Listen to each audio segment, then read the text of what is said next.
Hello students, welcome to another session on history. In this session, we will discuss the paper Trends in Recent Perspectives on Social History of Medieval Kerala, which is an elective course for semester 3 of MA History. The first module is Writing Social History, Perspectives and Method. So in this module, we will discuss historiography and pioneers in social history approaches in Kerala history. So the early attempts of writing social history in Kerala are a part of colonial anthropology rather than history. It began as community and caste studies. For example, works by Charles Metcalfe, Henry Maine, Thomas Munro, William Logan, and Fawcett. These works dealt with socially and culturally unique points, racial composition, kinship system, linguistic identity, and village economy.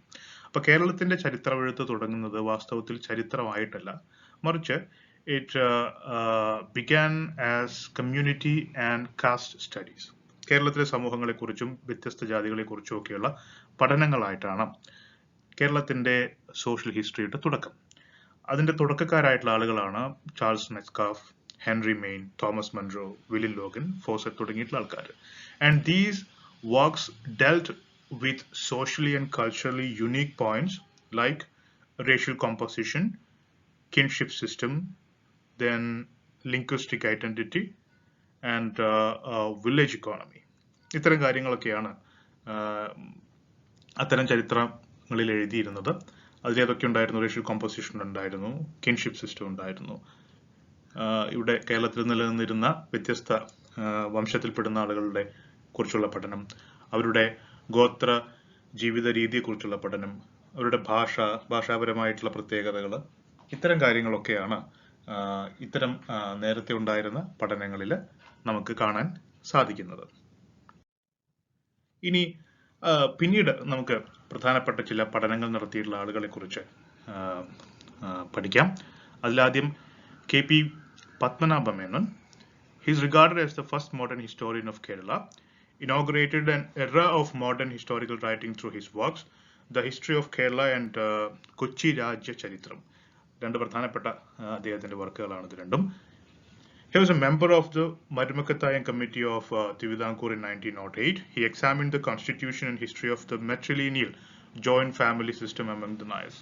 അദ്ദേഹം മരുമക്കത്തായം committee റിപ്പോർട്ടിലെ ഉണ്ടാക്കിയ കമ്മിറ്റിയുടെ ഒരു member ആയിരുന്നു അദ്ദേഹം. 1908 തിരുവിതാംകൂറിൽ അങ്ങനെ ഒരു കമ്മിറ്റി ഉണ്ടാകുന്നത്. അപ്പൊ അതിൽ he examined the constitution and history of the matrilineal joint family system among the Nayars.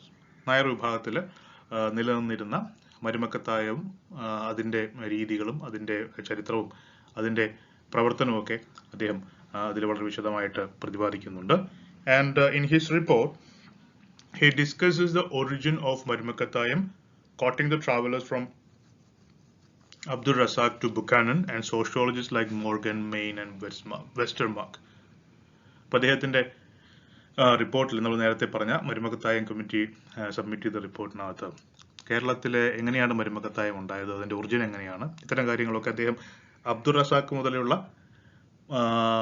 Travellers, Keralam സന്ദർശിച്ചിട്ടുള്ള ആളുകൾ തൊട്ട് പിന്നീട് ഇങ്ങോട്ടുള്ള മറ്റ് യൂറോപ്യൻ സോഷ്യോളജിസ്റ്റുകളൊക്കെ അവരുടെ പഠനങ്ങളിൽ പ്രതിപാദിച്ചിട്ടുള്ള കാര്യങ്ങളൊക്കെ ഉൾക്കൊള്ളിച്ചുകൊണ്ടാണ് അദ്ദേഹം ആ ഒരു വിശദമായ ചരിത്രം തയ്യാറാക്കിയിട്ടുള്ളത്.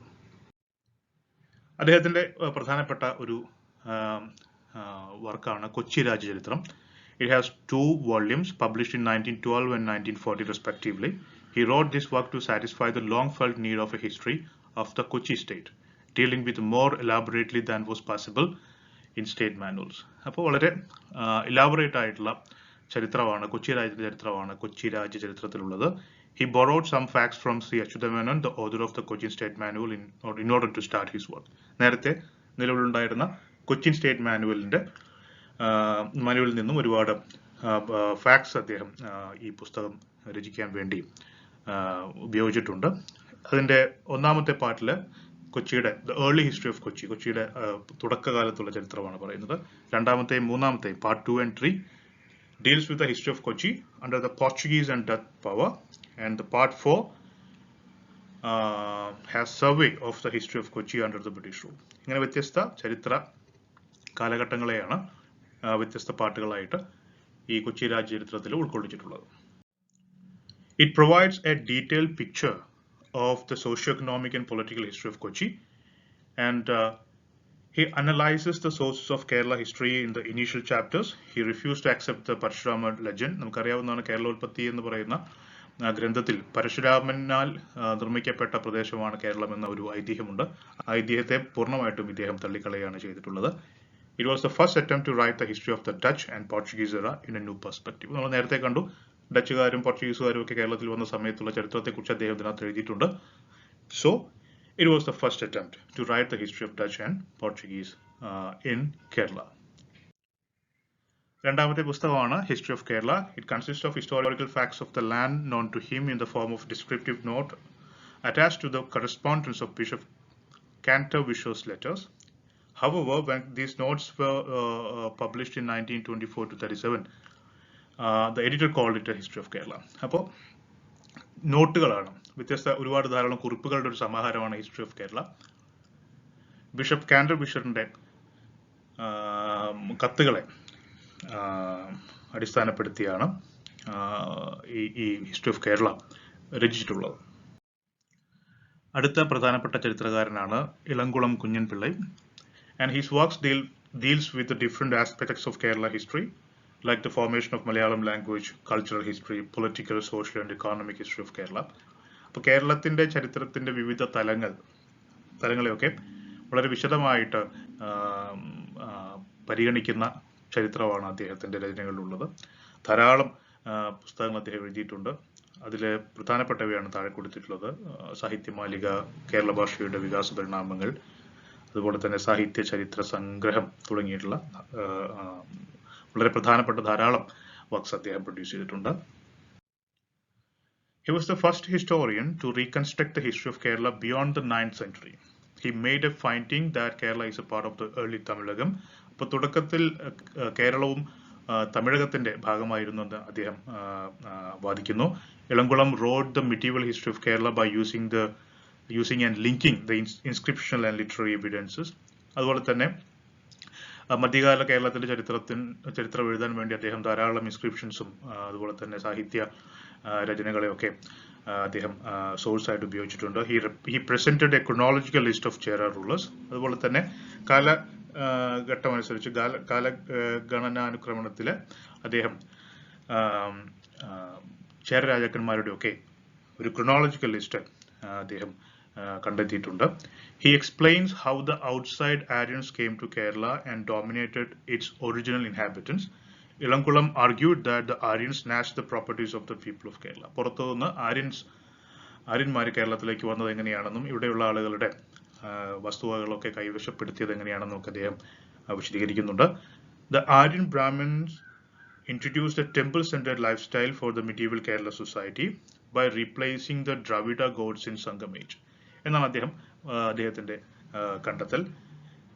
ആര്യന്മാരുടെ വരവിന് മുൻപ് സംഘകാല സംസ്കാരമൊക്കെ നിലനിന്നിരുന്ന ഒരു പ്രദേശമായിരുന്നു കേരളം. അതിനുശേഷം ആര്യന്മാരുടെ വരവോടുകൂടി അവര് ഒരു ടെമ്പിൾ കേന്ദ്രീകൃതമായിട്ടുള്ള ഒരു ടെമ്പിൾ സെന്റേർഡ് ആയിട്ടുള്ള ലൈഫ് സ്റ്റൈല് പടുത്തുയർത്തുകയും അത് മധ്യകാല കേരളത്തിന്റെ ഏറ്റവും പ്രധാനപ്പെട്ട ഒരു സവിശേഷതയായിട്ട് മാറുകയും ചെയ്തു എന്നാണ് ഇളംകുളം അഭിപ്രായപ്പെടുന്നത്. According to him, the temples in the structure what we see today is established in the Kerala by 750 CE. ഏതാണ്ട് 8ാം നൂറ്റാണ്ടോടുകൂടിയാണ് ഇന്ന് നമ്മൾ കാണപ്പെടുന്ന ഏതാണ്ട് അതേ രൂപത്തിലുള്ള ക്ഷേത്രങ്ങളൊക്കെ കേരളത്തിൽ നിർമ്മിക്കപ്പെടുന്നത്. The Aryan Brahmanas made use of the temples to expel Jainism and Buddhism, which had an influence on local people from the mainstream of Kerala society. അപ്പോൾ നേരത്തെ ജൈനിസത്തിനും ബുദ്ധിസത്തിനും ഒക്കെ വളരെ വലിയ പ്രാധാന്യം 8ാം നൂറ്റാണ്ടിന് മുൻപൊക്കെ കേരളത്തിൽ ഉണ്ടായിരുന്നു. ആര്യൻ ബ്രാഹ്മണന്മാരുടെ വരവോടുകൂടിയാണ് അതൊക്കെ ഇല്ലാതെയാകുന്നതും ഒരു ടെമ്പിൾ സെന്റേർഡ് ആയിട്ടുള്ള ലൈഫ് സ്റ്റൈല് കേരളത്തിൽ ആവിർഭാവം ചെയ്യുന്നതും എന്ന് അദ്ദേഹം പറയുന്നു. They converted Jain and Buddhist temples into Hindu temples. The Aryans had taken away the land under the ownership of the local people by making it as the Devaswam land and later converted into as their private property in the form of Brahmaswam. അപ്പം ഇവിടെ വരുന്ന സമയത്ത് ആര്യന്മാർ വന്നതിന് ശേഷം ഇവിടെയുള്ള പ്രാദേശിക ഭൂമിയെല്ലാം അവിടുത്തെ ദേശക്കാരുടെ ഭൂമിയെല്ലാം കൈവശപ്പെടുത്തി. ആദ്യം അത് ദേവസ്വം ഭൂമിയായിട്ടും പിന്നീട് അത് പ്രൈവറ്റ് പ്രോപ്പർട്ടി ബ്രഹ്മസ്വം ഭൂമിയാക്കിയിട്ടും മാറ്റി എന്നും കുഞ്ഞമ്പിള്ള അഭിപ്രായപ്പെടുന്നു. Ilankulam argued that there was a 100-year-long war between the Cheras and the Cholas in the 11th century. He added that by using the opportunities provided by the war, the Nampudiris gained prominence in politics and complete ownership on the land. 11ാം നൂറ്റാണ്ടിൽ ചേരന്മാരും ചോളന്മാരും തമ്മിൽ ഒരു നൂറ്റാണ്ട് യുദ്ധം നടക്കുന്നു. ആ സുദീർഘമായ യുദ്ധത്തിന്റെ ഭാഗമായിട്ടുണ്ടായ സാമൂഹിക അവസ്ഥ, വിശേഷപ്പെട്ട ആ ഒരു സാമൂഹിക പരിതസ്ഥിതിയെല്ലാം ഉപയോഗിച്ച് നമ്പൂതിരിമാർ കേരളത്തിലെ പൊളിറ്റിക്സിലും അതുപോലെ തന്നെ ലാൻഡിന്റെ ഓണർഷിപ്പിലും ഒക്കെ ഒരു പുതിയ ശക്തമായ അധീശത്വം കൊണ്ടുവന്നു എന്ന് അദ്ദേഹം പറയുന്നു.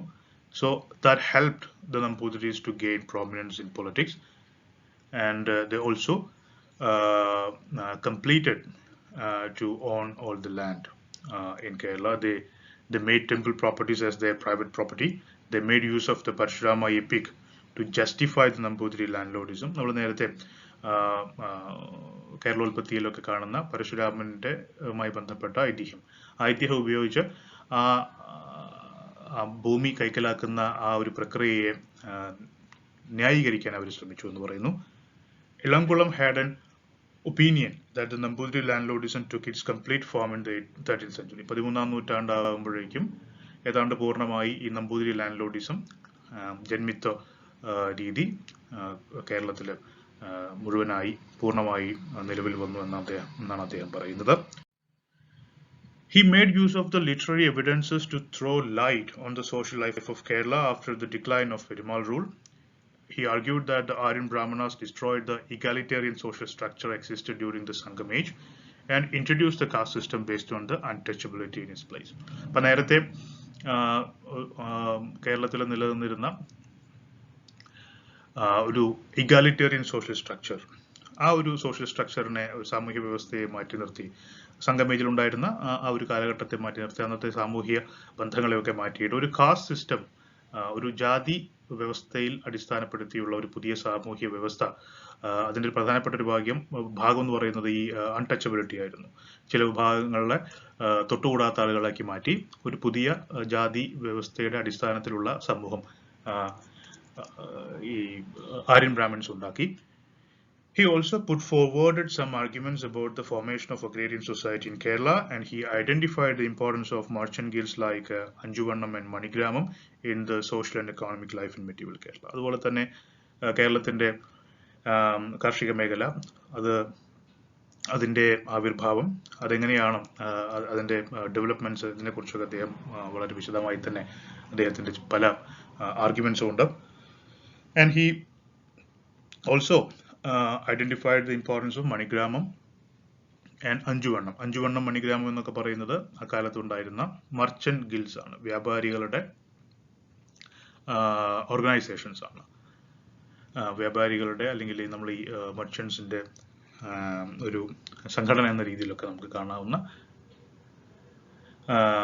സ്ഥാപനങ്ങളായിരുന്നു അഞ്ചുവണ്ണവും അതുപോലെ തന്നെ മണിഗ്രാമവും. He says that the development of architecture, sculpture, art, literature and education is associated with the medieval temples. മധ്യകാലഘട്ടത്തിലെ കേരളത്തിലെ ക്ഷേത്രങ്ങൾക്ക് സ്കൾപ്ചർ, ആർട്ട്, ലിറ്ററേച്ചർ, എഡ്യൂക്കേഷൻ, അതുപോലെ തന്നെ ആർക്കിടെക്ചർ, ഇതിൻ്റെയൊക്കെ ഡെവലപ്മെന്റ് വലിയ പങ്കുണ്ട് എന്ന് അദ്ദേഹം പറയുന്നു. According to him, after the decline of the Perumal rule as social structure, which was completely dominated by Nampudiris, emerged in Kerala, പെരുമാക്കന്മാരുടെ ഭരണത്തിന് ശേഷം, അവരുടെ കാലഘട്ടത്തിന് ശേഷം നമ്പൂതിരിമാരുടെ അധീശത്വം പൂർണ്ണമായിട്ട് കേരളത്തിൽ നിലവിൽ വരുന്നു. He regarded this as an age of Nambudiri landlordism. ഈ ഒരു കാലഘട്ടത്തെ അദ്ദേഹം നമ്പൂതിരി landlordism എന്നാണ് വിളിക്കുന്നത്. He regarded this as an age of Nambudiri landlordism. He made use of the evidences in the medieval Manipravalam text to present his arguments about this period. മധ്യകാലഘട്ടത്തിൽ ഉണ്ടായിരുന്ന മണിപ്രവാള സാഹിത്യത്തിൽ ധാരാളം അദ്ദേഹത്തിന്റെ വാദങ്ങളെ സപ്പോർട്ട് ചെയ്യുന്ന ധാരാളം ഫാക്ട്സ് ഉണ്ട്. He traced the origin of marumakkathayam, janmi system and devadasi system in this age. ഈ കാലഘട്ടത്തിൽ തന്നെ സമൂഹത്തിൽ ഉണ്ടായിരുന്ന മരുമക്കത്തായം, അതുപോലെ തന്നെ ജന്മി സമ്പ്രദായം, ദേവദാസി സമ്പ്രദായം, ഇതൊക്കെ ഇതിൻ്റെയൊക്കെ തുടക്കം, അതിൻ്റെയൊക്കെ ചരിത്രമൊക്കെ അദ്ദേഹം വളരെ ആഴത്തിൽ പഠിച്ച് അവതരിപ്പിച്ചിട്ടുണ്ട്. He arrived in a conclusion by analyzing inscriptional and literary evidences that there is a close link between the social life and the language of people of a particular region. അപ്പോൾ അദ്ദേഹത്തിൻ്റെ ഇൻസ്ക്രിപ്ഷൻസും മറ്റുമൊക്കെ ധാരാളമായിട്ട് അദ്ദേഹം പഠിച്ച് മനസ്സിലാക്കിയിട്ട് പറയുന്നൊരു കാര്യം, there is a close link between the social life and language of the people. കേരളത്തിലുണ്ടായിരുന്ന ആളുകളുടെ ജീവിത രീതിയും മറ്റ് സോഷ്യൽ കസ്റ്റംസും ഒക്കെ ആ ഭാഷയുമായിട്ട്, അവരുടെ ഭാഷയുമായിട്ട് വളരെ അടുത്ത് ബന്ധപ്പെട്ട് കിടക്കുന്നു എന്നും അദ്ദേഹം വാദിക്കുന്നു. അടുത്തതായി മൊഡ്യൂളിൽ നമുക്ക് പരിചയപ്പെടേണ്ട മറ്റൊരു പ്രധാനപ്പെട്ട ചരിത്രകാരൻ പി കെ ബാലകൃഷ്ണനാണ്. P K Balakrishnan is a journalist, historian and writer. അദ്ദേഹത്തിന്റെ വളരെ പ്രധാനപ്പെട്ട വർക്ക്സാണ് ചന്തുമേനോൻ ഒരു പഠനം, കാവ്യകല കുമാരനാശാനിലൂടെ, നാരായണ ഗുരു, ടിപ്പു സുൽത്താൻ ജീവചരിത്രം, ജാതി വ്യവസ്ഥയും കേരള ചരിത്രവും. ഇതിൽ ജാതി വ്യവസ്ഥയും കേരള ചരിത്രവും വളരെ പ്രധാനപ്പെട്ട ഒരു ചരിത്ര പുസ്തകമാണ്. കേരളത്തിലെ മധ്യകാലഘട്ടത്തിലും പ്രത്യേകിച്ച് ആ കാലഘട്ടത്തിൽ ജാതി വ്യവസ്ഥകൾ എങ്ങനെയാണ് ഉണ്ടായത്, അതിൻ്റെ ആവിർഭാവവും അതിൻ്റെ ഡെവലപ്മെൻറ്റും, കൂടാതെ കൃഷി, മറ്റ് സാമ്പത്തിക മേഖല, ഇതൊക്കെ വളരെ വിമർശനാത്മകമായ രീതിയിൽ പഠിച്ച് എഴുതിയിട്ടുള്ള ഒരു പുസ്തകമാണ് ജാതി വ്യവസ്ഥയും കേരള ചരിത്രവും. വളരെ പ്രധാനപ്പെട്ട, കേരള ചരിത്രത്തെ സംബന്ധിച്ചിടത്തോളം വളരെ പ്രധാനപ്പെട്ട ഒരു പുസ്തകം തന്നെയാണ് ജാതി വ്യവസ്ഥയും കേരള ചരിത്രവും. Module 2, Social World of Early Medieval Kerala. So early medieval കേരളത്തിൽ ഉണ്ടായിരുന്ന ചില സാമൂഹ്യ പരിതസ്ഥിതികളെ കുറിച്ചാണ് ഈ അധ്യായത്തിൽ നമ്മൾ പരിശോധിക്കുന്നത്. So Kerala is an agroclimatic zone with relatively heavy rainfall due to the south, west and north east monsoon winds. Kerala എന്ന് പറയുന്നത് ഒരു റിലേറ്റീവ്ലി നല്ല റെയിൻഫോൾ കിട്ടുന്ന, മഴ ലഭിക്കുന്ന ഒരു പ്രദേശമാണ്. അതിന് പ്രധാനപ്പെട്ട കാരണം മൺസൂൺ തന്നെയാണ്. ഈ രണ്ട് മൺസൂണുകൾ, സൗത്ത് വെസ്റ്റ് മൺസൂണും നോർത്ത് ഈസ്റ്റ് മൺസൂണും, ഈ രണ്ട് മൺസൂൺ കാറ്റുകളുടെ ഫലമായിട്ട് ധാരാളം മഴ ലഭിക്കുന്ന ഒരു മേഖലയാണ് Keralam. 7th and 8th century see making of paddy fields by draining the water and reclaiming the productive soil. അപ്പോൾ ഏതാണ്ട് 7-8 നൂറ്റാണ്ടുകളാകുമ്പോൾ ഈ പാഡി ഫീൽഡ്സ്, നെൽവയലുകൾ ധാരാളമായിട്ട് നിർമ്മിക്കപ്പെടുകയാണ് ചെയ്യുന്നത്. വളരെ പ്രൊഡക്റ്റീവായിട്ടുള്ള മണ്ണിൽ നേരത്തെ ധാരാളം വെള്ളം കിടന്നിരുന്ന ചതുപ്പ് നിലങ്ങളൊക്കെ ഡ്രെയിൻ ചെയ്ത് ധാരാളം ചതുപ്പ് നിലങ്ങളെ റീക്ലെയിം ചെയ്ത് നെൽവയലുകളാക്കുന്ന ഒരു പ്രോസസ്സ് 7-8 നൂറ്റാണ്ടുകളിൽ വളരെ ഉയർന്ന തോതിൽ കേരളത്തിൽ നടന്നിട്ടുണ്ട്. The expansion of plough agriculture to low lands. മറ്റൊരു പ്രധാനപ്പെട്ട കാര്യം, ഈ ലോ ലാൻഡ്സ് എന്ന് പറയുന്നത് ഈ ചതുപ്പ് പ്രദേശങ്ങളിലേക്ക് ഈ പ്ലോ അഗ്രികൾച്ചർ, ഈ നിലം രൂപപ്പെടുത്തിയെടുത്ത് അതിൽ കൃഷി ചെയ്യുന്ന രീതിയൊക്കെ ഏതാണ്ട് 7-8 നൂറ്റാണ്ടുകളിൽ അതൊക്കെ ഉണ്ടാകുന്നു. അങ്ങനെ ധാരാളം കൃഷി സ്ഥലങ്ങൾ രൂപപ്പെടുന്നു. Technology of water management, knowledge of seasons, specialized social division of labor, effective institution for realization of labor, and a dominant class for the coercive mobilization of massive labor. അപ്പോൾ ഈ ഒരു പ്രോ അഗ്രികൾച്ചർ ലോ ലാൻഡ്സിലേക്ക്, ഈ ചതുപ്പ് പ്രദേശങ്ങളിലേക്ക് വരുന്നതിന്റെ ഭാഗമായിട്ട്, അല്ലെങ്കിൽ അതിനാവശ്യമായിട്ടുള്ള ചില മറ്റ് അനുബന്ധമായിട്ടുള്ള സംഗതികളും അതേ സമയത്ത് തന്നെ നടക്കുന്നു. അതൊന്നാണ് ടെക്നോളജി ഓഫ് വാട്ടർ മാനേജ്മെന്റ്. ഈ വെള്ളം മാനേജ് ചെയ്യുന്നതിന്റെ, ഈ ജലവിഭവം ഏത് രീതിയിൽ ഉപയോഗിക്കണം, അതിനെങ്ങനെ മാനേജ് ചെയ്യണം, അതിനുവേണ്ടി തോടുകളും മറ്റ് കനാലുകളും ഒക്കെ ഉണ്ടാക്കുക, ചെറിയ രീതിയിൽ ഉണ്ടാക്കുക, വെള്ളം ഒഴുക്കി കളയുക, ഇത്തരം കാര്യങ്ങളൊക്കെ കുറിച്ചുള്ള ധാരണ ഈ സമയത്ത് ഉണ്ടായിരുന്നു. സീസൺസിനെ കുറിച്ചുള്ള, കാലാവസ്ഥയെക്കുറിച്ചും ഓരോ കാലാവസ്ഥയിൽ ഉണ്ടാകുന്ന മാറ്റങ്ങളെ കുറിച്ചും ഒക്കെയുള്ള വ്യക്തമായ ധാരണ. Specialised social division of labour. ഓരോരുത്തരും ചെയ്യേണ്ട ജോലി, ഒരു പ്രത്യേക വിഭാഗത്തിന് ഒരു പ്രത്യേക ജോലി എന്ന രീതിയിൽ ആ ജോലി നിർവചിക്കപ്പെടുന്നു. Effective institution for the realisation of labour. അതുപോലെ തന്നെ തൊഴിൽ രംഗങ്ങൾ, ഓരോ പ്രത്യേക വിഭാഗത്തിനും ഓരോ പ്രത്യേക തൊഴിൽ നിശ്ചയിക്കപ്പെടുകയും ആ തൊഴില് ഏതൊക്കെ രീതിയിൽ ചൂഷണം ചെയ്യാനും ഉപയോഗിക്കാനും കഴിയും, അതിനുവേണ്ടി വ്യക്തമായ ഒരു സാമൂഹ്യ സ്ഥാപനം അല്ലെങ്കിൽ ഈ തൊഴിലിനെ സ്ഥാപനവൽക്കരിക്കുന്ന ഒരു സാമൂഹ്യ മാറ്റം ഈ സമയത്തുണ്ടാകുന്നു. And a dominant class for this coercive mobilisation of massive labour. അങ്ങനെ ഈ തൊഴിലിൽ ഏർപ്പെടുന്ന ആളുകളെയൊക്കെ നിയന്ത്രിക്കാനും അവരെ ഒരു പരിധിവരെ നല്ല രീതിയിൽ ചൂഷണം ചെയ്യാനും ഒക്കെ ഉള്ള ഒരു ഡോമിനന്റ് ആയിട്ടുള്ള ഒരു വരേണ്യ വിഭാഗവും ഒക്കെ ഈ കാലഘട്ടത്തിൽ ഉണ്ടാകും. അപ്പൊ ഇതിന്റെയൊക്കെ ഭാഗമായിട്ടാണ് 7-8 നൂറ്റാണ്ടുകൾ തൊട്ട് ഈ ചതുപ്പ് നിലങ്ങളൊക്കെ റീക്ലെയിം ചെയ്ത് നെൽവയലുകളാക്കി മാറ്റുന്നത്. ഇനി life activities and social life. അതിൽ കേരളത്തിൽ ആ സമയത്ത് ഉണ്ടായിരുന്ന ഒരു പ്രധാനപ്പെട്ട പ്രശ്നം മാനേജ്മെന്റ് ഓഫ് എക്സസ് വാട്ടർ. ധാരാളം ജലം ഉണ്ട്, വെള്ളമുണ്ട്. അപ്പോൾ അത് മാനേജ് ചെയ്യാന്നുള്ളത്. ധാരാളം മഴ ലഭിക്കുന്നതുകൊണ്ട് വെള്ളപ്പൊക്കം ഉണ്ടാകാനൊക്കെ സാധ്യത വളരെ കൂടുതലാണ്. ചതുപ്പ് നിലങ്ങൾ ധാരാളമുണ്ട്. അപ്പോൾ അവിടെ കൃഷി ചെയ്യാൻ ആ വെള്ളം വളരെ വ്യക്തമായി കാൽക്കുലേറ്റഡ് ആയിട്ട് മാനേജ് ചെയ്യണം. So that was the problem in Kerala.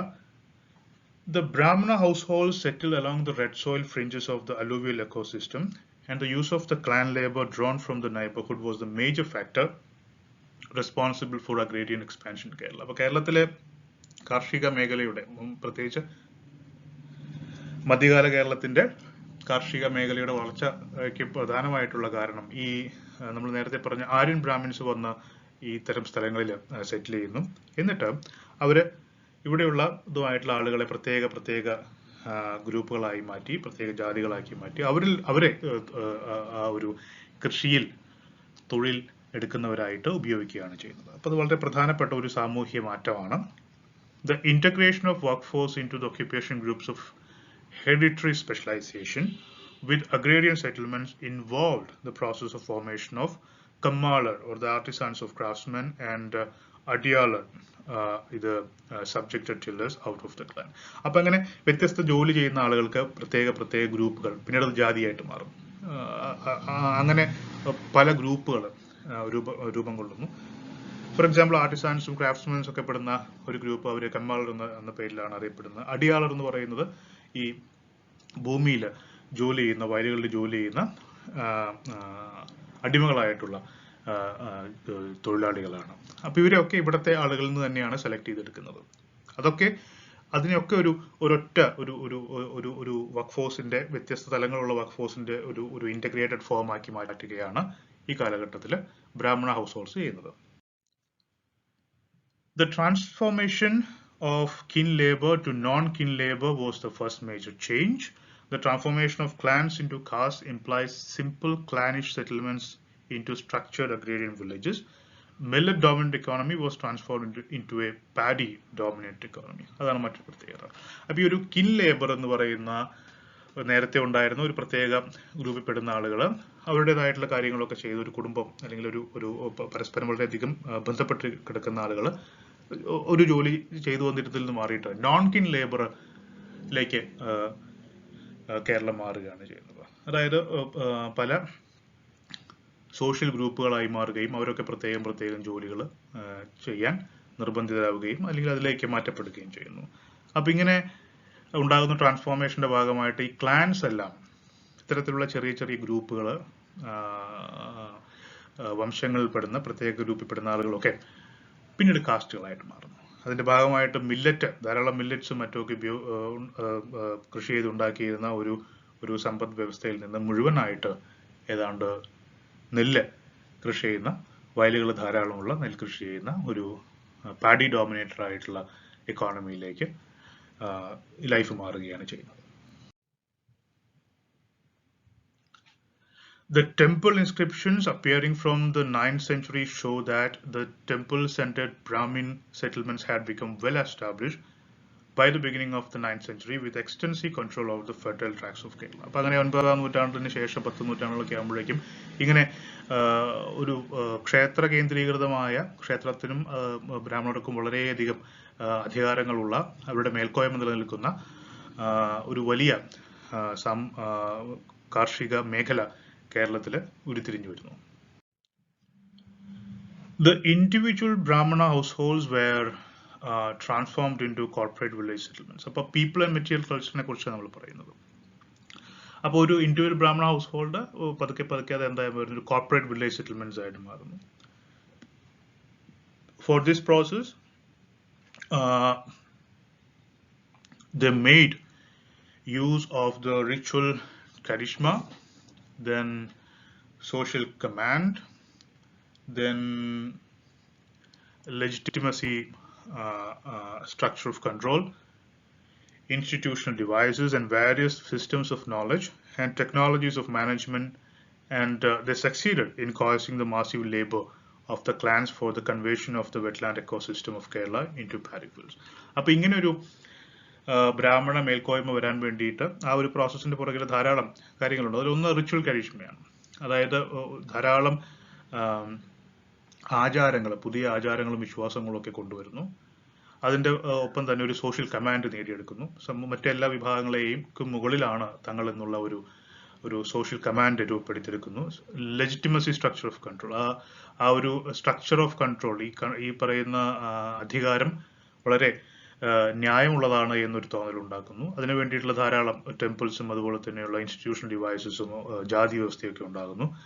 അതുപോലെ തന്നെ ടെക്നോളജീസ് ആൻഡ് നോളജ്, സീസണിനെ കുറിച്ചുള്ള കൃഷി ഇറക്കുന്നതിനെ കുറിച്ചുള്ള നോളജ്, അതിന് വേണ്ടിയിട്ടുള്ള അന്നത്തെ ക്രൂഡായിട്ടുള്ള ടെക്നോളജിയും അതിന്റെ മാനേജ്മെന്റും ഒക്കെ, ഇങ്ങനെയുള്ള കാര്യങ്ങൾ. അതിനോടൊപ്പം തന്നെ ധാരാളം ആളുകളെ കൺട്രോൾ ചെയ്തു വെച്ച് അവരുടെ തൊഴിലിനെ ചൂഷണം ചെയ്യാൻ കഴിയുന്ന ഒരു സമ്പദ് വ്യവസ്ഥയും സാമൂഹ്യ വ്യവസ്ഥയും ഒക്കെ രൂപപ്പെടുത്തിയെടുക്കാൻ കഴിഞ്ഞു.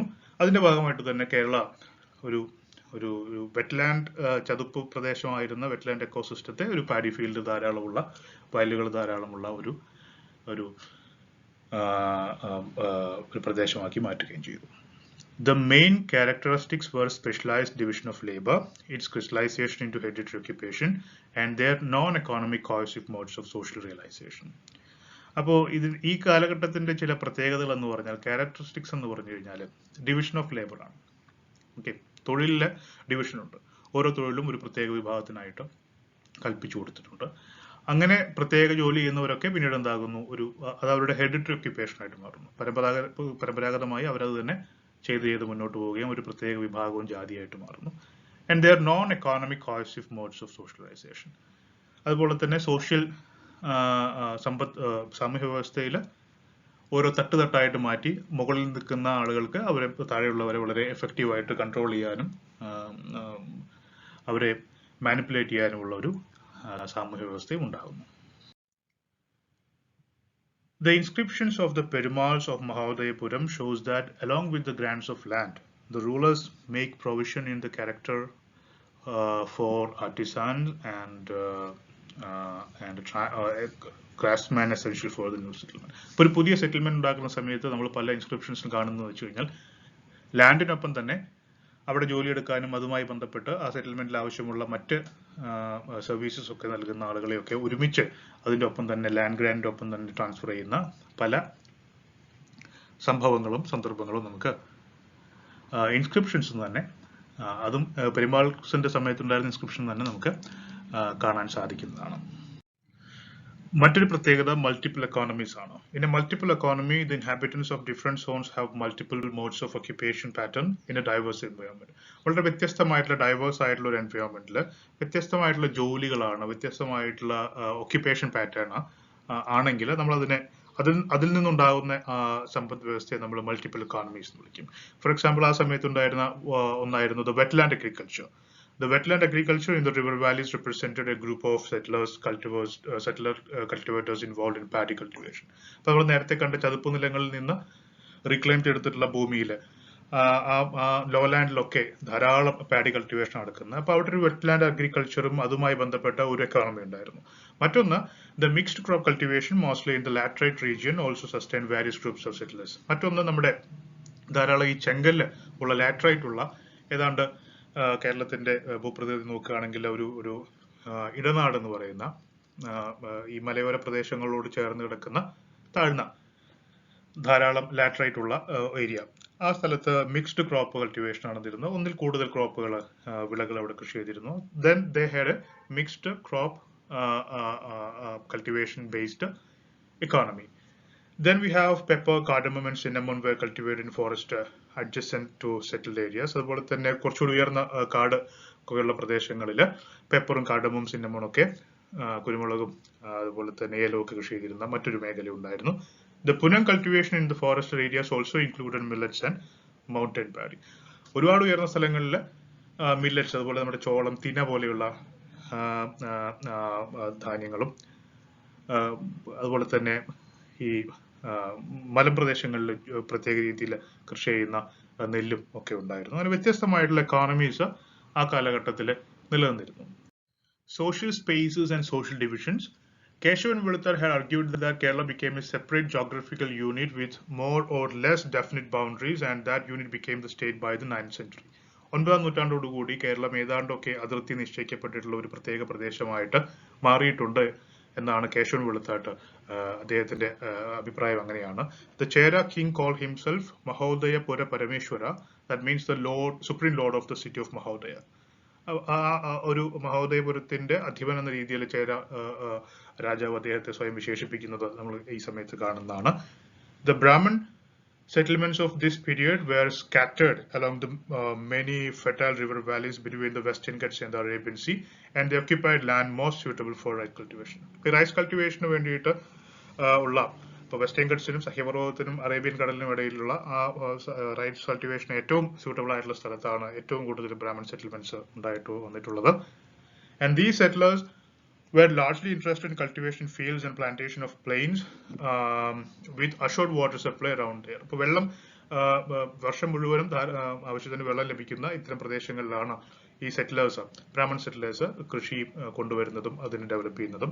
The temple acted as an agent in process of accumulating landed property for the Brahmin settlements. നമ്മൾ നേരത്തെ കണ്ടു ദേവസ്വം ഭൂമിയാക്കി ആദ്യം മാറ്റുകയും പിന്നീട് അത് പ്രൈവറ്റ് പ്രോപ്പർട്ടി ഒക്കെ ആയിട്ട് മാറുന്ന ഒരു പ്രോസസ് നമ്മൾ കണ്ടു. So temple acted as an agent in the process of accumulating landed property for the Brahmin settlers. Then the local people who were useful to Brahmin as rulers and officers, commanders and soldiers of the army, and skilled workers were absorbed into the new society on which the Aryan pattern of caste system was imposed. അപ്പോൾ ഒരു പുതിയ ജാതി സമ്പ്രദായം നിലവിൽ വരികയാണ്. അപ്പോൾ അതിന്റെ ഭാഗമായിട്ട് ഈ ബ്രാഹ്മിൻ സെറ്റിലേഴ്സിന് ആവശ്യമുള്ള റൂളേഴ്സ്, അതുപോലെ തന്നെ ഓഫീസേഴ്സ്, കമാൻഡേഴ്സ്, സോൾജിയേഴ്സ്, അതുപോലെ തന്നെ സ്കിൽഡ് ആയിട്ടുള്ള വർക്കേഴ്സ്, ഇവരൊക്കെ ഈ ഒരു എക്കോണമിക് സിസ്റ്റത്തിലേക്ക് അബ്സോർബ് ചെയ്യുകയും അവർക്കൊക്കെ പ്രത്യേകം സ്ഥാനവും ജാതിയും തൊഴിലും ഒക്കെ നൽകി ഒരു Aryan pattern of caste system ഈ സമയത്ത് ഇമ്പോസ് ചെയ്യപ്പെടുകയാണ്. അത് ചേര കിങ് ഓഫ് മക്കോട്ടൈ, അതായത് Mahodayapuram. In the Perumal period is represented as Kshatriyas of solar race. ഇപ്പൊ സൂര്യവംശത്തിൽപ്പെടുന്ന ക്ഷത്രിയന്മാരാണ് പെരുമാക്കന്മാരെ എന്ന് വിശേഷിപ്പിക്കപ്പെട്ടിരുന്നു. Then അതിനുശേഷം അന്തരാള അല്ലെങ്കിൽ intermediary caste, and Kerolpati says that they are either degraded brahmanas or the upgraded shudras, like Poduval warrior, പട്ടരർ, Chakyar, Nangiar എന്നൊക്കെ പറയുന്ന ഒരു അന്തരാള വിഭാഗം അതിന് തൊട്ട് താഴെ ഉണ്ടാവുന്നു. അവര് കേരളോൽപ്പത്തി പറയുകയാണെങ്കിൽ they are either degraded brahmins or upgraded shudras. ശൂദ്രാസിൽ നിന്ന് അപ്ഗ്രേഡ് ചെയ്യപ്പെട്ട ആൾക്കാരോ അല്ലെങ്കിൽ ഡീഗ്രേഡ് ചെയ്യപ്പെട്ട ബ്രാഹ്മണന്മാരോ ആണ് ഈ അന്തരാള വിഭാഗത്തിൽപ്പെടുന്ന ആളുകൾ. അവർക്ക് ഉദാഹരണങ്ങളാണ് പൊതുവാള്, വാര്യർ, പട്ടരർ, ചാക്യാർ, നമ്പ്യാർ, നങ്ങ്യാർ എന്നൊക്കെ പറയുന്ന വിഭാഗങ്ങൾ. ആൻഡ് MGS അദ്ദേഹം പറയുന്നത് pointed out that the category of Vaishyas are absent in Kerala. So വൈശ്യ എന്ന് പറയുന്ന നമ്മൾ മറ്റേ ഉത്തരേന്ത്യൻ സമൂഹത്തിലൊക്കെ കണ്ടിട്ടുള്ള വൈശ്യ എന്ന് പറയുന്ന കച്ചവടം ചെയ്യുന്ന ഒരു വിഭാഗം കേരളത്തിൽ ഇരുന്നു എന്നാണ് MGS നാരായണൻ ചൂണ്ടിക്കാണിക്കുന്നത്. The most important of the newly emergent caste groups in Kerala were the Niles. According to MGS, the Niles were not a separate tribe or race, but a section of the native Dravidian people, which was made what it was a combination of two factors. One factor is the military profession and the Nambudiri matrimonial alliances facilitated by the matrilineal system of inheritance. ഏറ്റവും പ്രധാനപ്പെട്ട ഒരു വിഭാഗമായിട്ട് വരുന്നത് നായർ വിഭാഗത്തിൽപ്പെടുന്നവരാണ്. അപ്പൊ MGSന്റെ അഭിപ്രായത്തിൽ അവര് ഈ പ്രദേശത്ത് തന്നെ ഉണ്ടായിരുന്ന ഡ്രവീഡിയൻ പീപ്പിൾ ആണ്. അവർക്ക് മിലിറ്ററി പ്രൊഫഷൻ ഉണ്ടായിരുന്നു, അതുപോലെ തന്നെ സംബന്ധം എന്ന് പറയുന്ന നമ്പൂതിരിമാരുമായിട്ടുള്ള മാട്രിമോണിയൽ അലയൻസ് ഉണ്ടായിരുന്നു. അതിന്റെ ഭാഗമായിട്ട് ഉണ്ടായി വരുന്ന ഒരു പ്രത്യേക ഗ്രൂപ്പാണ് നായന്മാര്. തച്ചൻ, തട്ടാൻ, ആചാരി are terms usually employed in Kerala for the Kammalar or artisans classes. നമ്മൾ നേരത്തെ രണ്ട് ഗ്രൂപ്പിനെ കുറിച്ച് പറഞ്ഞു, കമ്മാളരെ കുറിച്ച് പറഞ്ഞു, അതുപോലെ തന്നെ അടിയാളരെ കുറിച്ച് പറഞ്ഞു. ഈ കമ്മാളർ ഗ്രൂപ്പിൽ പെടുന്ന അല്ലെങ്കിൽ ആർട്ടിസാൻ ഗ്രൂപ്പിൽ പെടുന്ന തച്ചൻ, അതുപോലെ തന്നെ തട്ടാൻ, ആശാരി തുടങ്ങിയിട്ടുള്ള പ്രത്യേക ജോലി ചെയ്യുന്ന ഗ്രൂപ്പുകളും ഈ സമയത്ത് ഉണ്ടായി വരുന്നു. The rulers nominated some of the people belonging to the artisans classes as the royal architects with the title Perum Tattan or Perum Tachan. ഇപ്പോൾ തട്ടാൻ, തച്ചൻ എന്നീ വിഭാഗങ്ങളിൽ നിന്ന് നാടുവാഴികൾ തന്നെ അവർക്ക് അവരുടേതായിട്ടുള്ള കാര്യങ്ങളൊക്കെ ചെയ്യാൻ വേണ്ടി ഒരു പ്രത്യേക സ്ഥാനക്കയറ്റം കൊടുത്ത് അവരെ പെരുന്തട്ടാനെന്നും പെരുംതച്ചൻ എന്നൊക്കെ വിളിച്ചിരുന്നു. Module 3, Social Life in Later Medieval Kerala. So പ്രധാനപ്പെട്ട ഒരു കാര്യം, ലേറ്റർ മെഡീവലിലേക്ക് നമ്മൾ വരുമ്പോൾ ലാൻഡ് ലേബറിനെ കുറിച്ച് പറയുകയാണെങ്കിൽ the traditional land system in Kerala has been called janmi kudiyan sampradayam or ജന്മം കാണം മര്യാദ. അപ്പൊ ഇങ്ങനെയാണ് ട്രഡീഷണൽ ആയിട്ടുള്ള ജന്മി കുടിയാൻ സമ്പ്രദായം എന്നോ അല്ലെങ്കിൽ ജന്മം കാണം മര്യാദ എന്നാണ് വിളിച്ചിരുന്നത്. The term janmi means a person with janmam right, hereditary right or birth right. The term literally means birth on land. അപ്പോൾ പരമ്പരാഗതമായിട്ടൊരു ഭൂമിയിൽ അവകാശമുള്ള ബർത്ത് റൈറ്റ് ഉള്ള ആളെയാണ് ജന്മി എന്ന് വിളിച്ചിരുന്നത്. ആ വാക്കിന്റെ അർത്ഥം അതാണ്. This right on the land is autonomous, which does not imply any service or dues that he has to pay an overlord for maintaining his right. അപ്പോൾ അതുകൊണ്ട് തന്നെ ഇത് ഓട്ടോണമസ് ആയിട്ടുള്ള സ്വയംഭരണ അവകാശം ആ ഭൂമിക്ക് മേൽ ജന്മിക്കുണ്ട്. And he is not supposed to pay anything to the overlord for maintaining his right. A person acquires ജന്മം right on the land from predecessor who held the land. പരമ്പരാഗതമായിട്ട് തന്നെ ജന്മാവകാശം കൈയാളിയിരുന്നവരാണ് ജന്മിമാർ. The Janmi loses his right only if he transfers or sells his land, and the new owner has to pay rent or due because he does not come to own the land as birthright. അപ്പോൾ ജന്മിക്ക് ഭൂമി നഷ്ടപ്പെടുന്നത് അത് മറ്റൊരാൾക്ക് transfer ചെയ്യുമ്പോഴോ വിൽക്കുമ്പോഴോ ആണ്. അല്ലെങ്കിൽ പുതിയൊരു owner അതിലേക്ക് റെന്റൊക്കെ ഡ്യൂ ആയിട്ടുള്ള റെന്റോ മറ്റോ എന്തെങ്കിലും ബാക്കി ഉണ്ടെങ്കിൽ അത് വാങ്ങി പുതിയൊരാൾ വരുമ്പോൾ അയാൾ അതിന്റെ ഭൂമിയുടെ ജന്മിയായിട്ട് മാറുന്നു. ഇങ്ങനെയാണ് ജന്മാവകാശമുള്ള ഭൂമി കൈമാറ്റം ചെയ്യപ്പെടുന്നത്. And land held by Janmis was cultivated by large and small tenants. അപ്പോൾ ഈ ജന്മിമാര് കൈവശം വെച്ചിരുന്ന ഭൂമിയിൽ ചെറിയ വലുതും ചെറുതുമായിട്ടുള്ള ധാരാളം ടെനൻസ് ഉണ്ട്. അവരാണ് ഈ ഭൂമിയിൽ ജോലി ചെയ്തിരുന്നത്, ആ ഭൂമി കൾട്ടിവേറ്റ് ചെയ്തിരുന്നത്. By the 12th century, gradation of rights over lands had emerged, with the Naduari chief at top, followed by the Uralar or the landowners and the temple trustees, then Karalar, tenants and intermediate landlords, Kudiyar, settled tenants cultivators, and Adiyar, slave laborers. അപ്പോൾ 12ാം നൂറ്റാണ്ടാകുമ്പോഴേക്കും ഇത് വളരെ ശക്തമായിട്ടുള്ള ഒരു gradation വരുന്നു, ഒരു hierarchy വരുന്നു. അപ്പോൾ അതിന് ഏറ്റവും മുകളിലെ നാടുവാഴിയാണ്, നാടുവാഴിക്ക് താഴെ ഊരാളറാണ്, ഊരാളന്മാരാണ് ലാൻഡ് ഓണേഴ്സും അല്ലെങ്കിൽ ക്ഷേത്രമാണെങ്കിൽ ക്ഷേത്രത്തിന്റെ ട്രസ്റ്റീസും അവരാണ്. അതിന് താഴെ അവിടെ ഉണ്ടായിരുന്ന ടെനൻസ് അല്ലെങ്കിൽ ഇന്റർമീഡിയറ്റ് ആയിട്ട് വരുന്ന ലാൻഡ് ലോഡ്സ്, ഭൂമി കിട്ടി ആ ഭൂമി മറ്റ് ആളുകൾക്ക് താഴെയുള്ളവർക്ക് പാട്ടത്തിന് കൊടുക്കുന്ന ആളുകളെ കരാളർ എന്ന് പറയുന്നു. ആ ഭൂമിയിൽ സെറ്റിൽ ചെയ്തിട്ടുള്ള അവിടെ തന്നെ താമസിച്ച് കൃഷി ചെയ്യുന്ന, അത് കൾട്ടിവേറ്റ് ചെയ്യുന്ന ആളുകളെ കുടിയന്മാർ എന്ന് വിളിക്കുന്നു അല്ലെങ്കിൽ കുടിയാർ എന്ന് വിളിക്കുന്നു.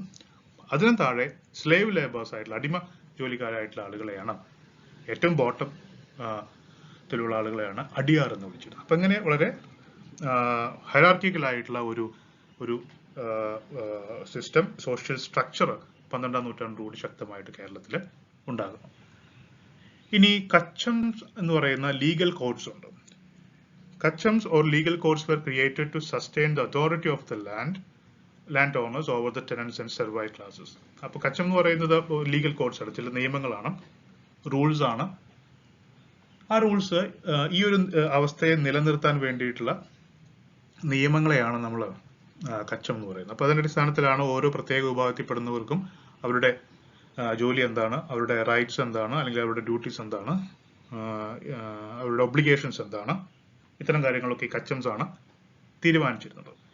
Epigraphical records of the early medieval Kerala shows that temples owned vast areas of land, and Nambudiri Brahmins and chiefs owned lands as Janmam, as the rights as they hold were inherited from their predecessors by the matrilineal or patrilineal forms of succession. അപ്പോൾ നമ്പൂതിരി ബ്രാഹ്മണന്മാർ ജന്മം അവകാശമായിട്ടാണ് ഭൂമി കൈവശം വെച്ചിരുന്നത്. അതുപോലെ തന്നെ നമുക്ക് പല epigraphical records മനസ്സിലാവുന്ന കാര്യം, ഏർലി മിഡീവൽ കേരളയിലുള്ള പല ക്ഷേത്രങ്ങൾക്കും ധാരാളം ഭൂസ്വത്ത് ഉണ്ടായിരുന്നു. Then the lands owned by the temples, Brahmins and Naduvari chiefs were known as Devaswam, Brahmaswam and Cherikal lands respectively. അപ്പോൾ ഈ പ്രത്യേക വിഭാഗങ്ങൾ കൈവശം വെച്ചിരുന്ന ഭൂമിക്കും പ്രത്യേകം പേരുണ്ടായിരുന്നു. ടെമ്പിളിന്റെ ഭൂമിയെ ദേവസ്വം എന്നും ബ്രാഹ്മൺസിന്റെ ഭൂമിയെ ബ്രഹ്മസ്വം എന്നും അതുപോലെ നാടുവാഴികളുടെ കീഴിലുള്ള ഭൂമിയെ ചേരിക്കൽ എന്നുമാണ് വിളിച്ചിരുന്നത്. Major portion of the land where rice was cultivated was controlled by the temple-centered Brahmana settlements, which included both the Devasum and the Brahmasum lands. പ്രധാനമായിട്ടും ഏറ്റവും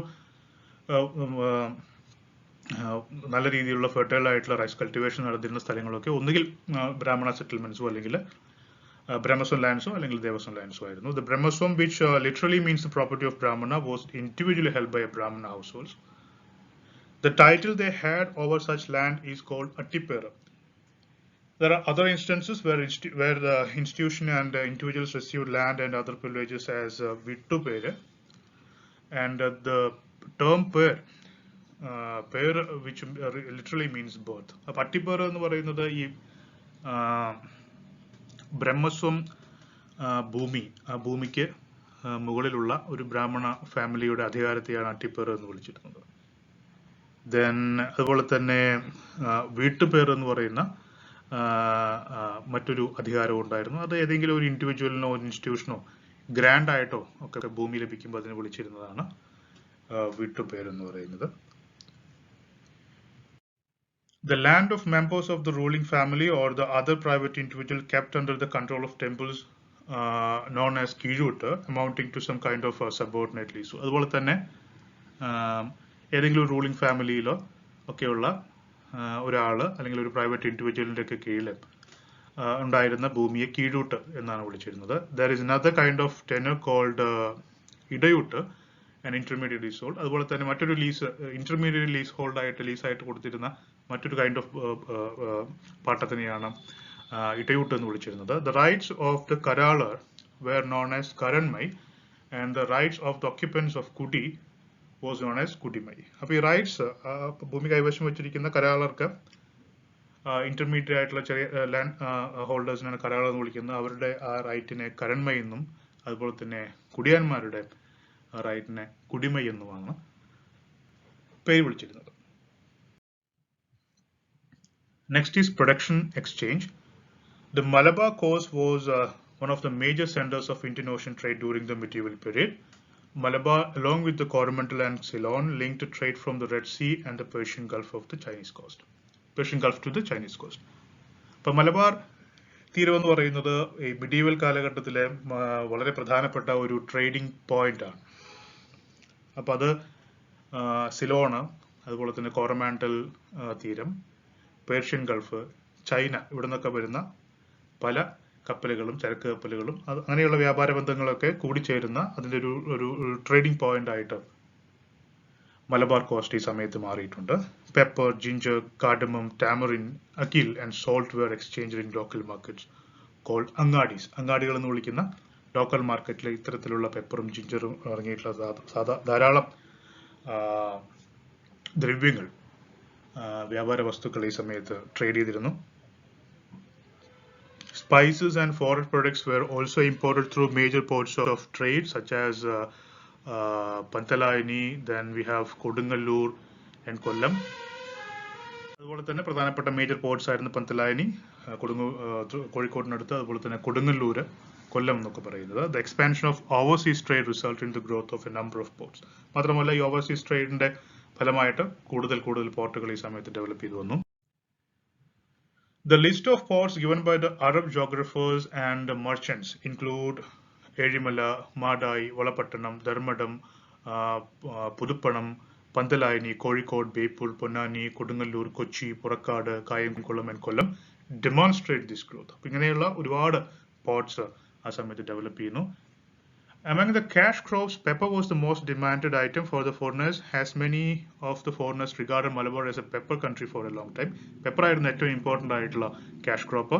and the Arabs enjoyed monopoly of pepper trade in Malabar. മലബാറിൽ നിന്ന് ഉള്ള കുരുമുളക് കയറ്റുമതിയുടെ monopoly അറബ്സിനായിരുന്നു. The Arab merchants like Yaqut al Hamawi, then al Khwarizmi, Muhammad Ali Idris mentioned about the cultivation of pepper in Malabar. 12-13 നൂറ്റാണ്ടുകളിലൊക്കെ പല Arab മർച്ചൻസും Malabar തീരത്ത് കൃഷി ചെയ്തിരുന്ന പെപ്പർ കൃഷിയെ കുറിച്ച് വളരെ വിശദമായിട്ട് മെൻഷൻ ചെയ്തിട്ടുണ്ട്.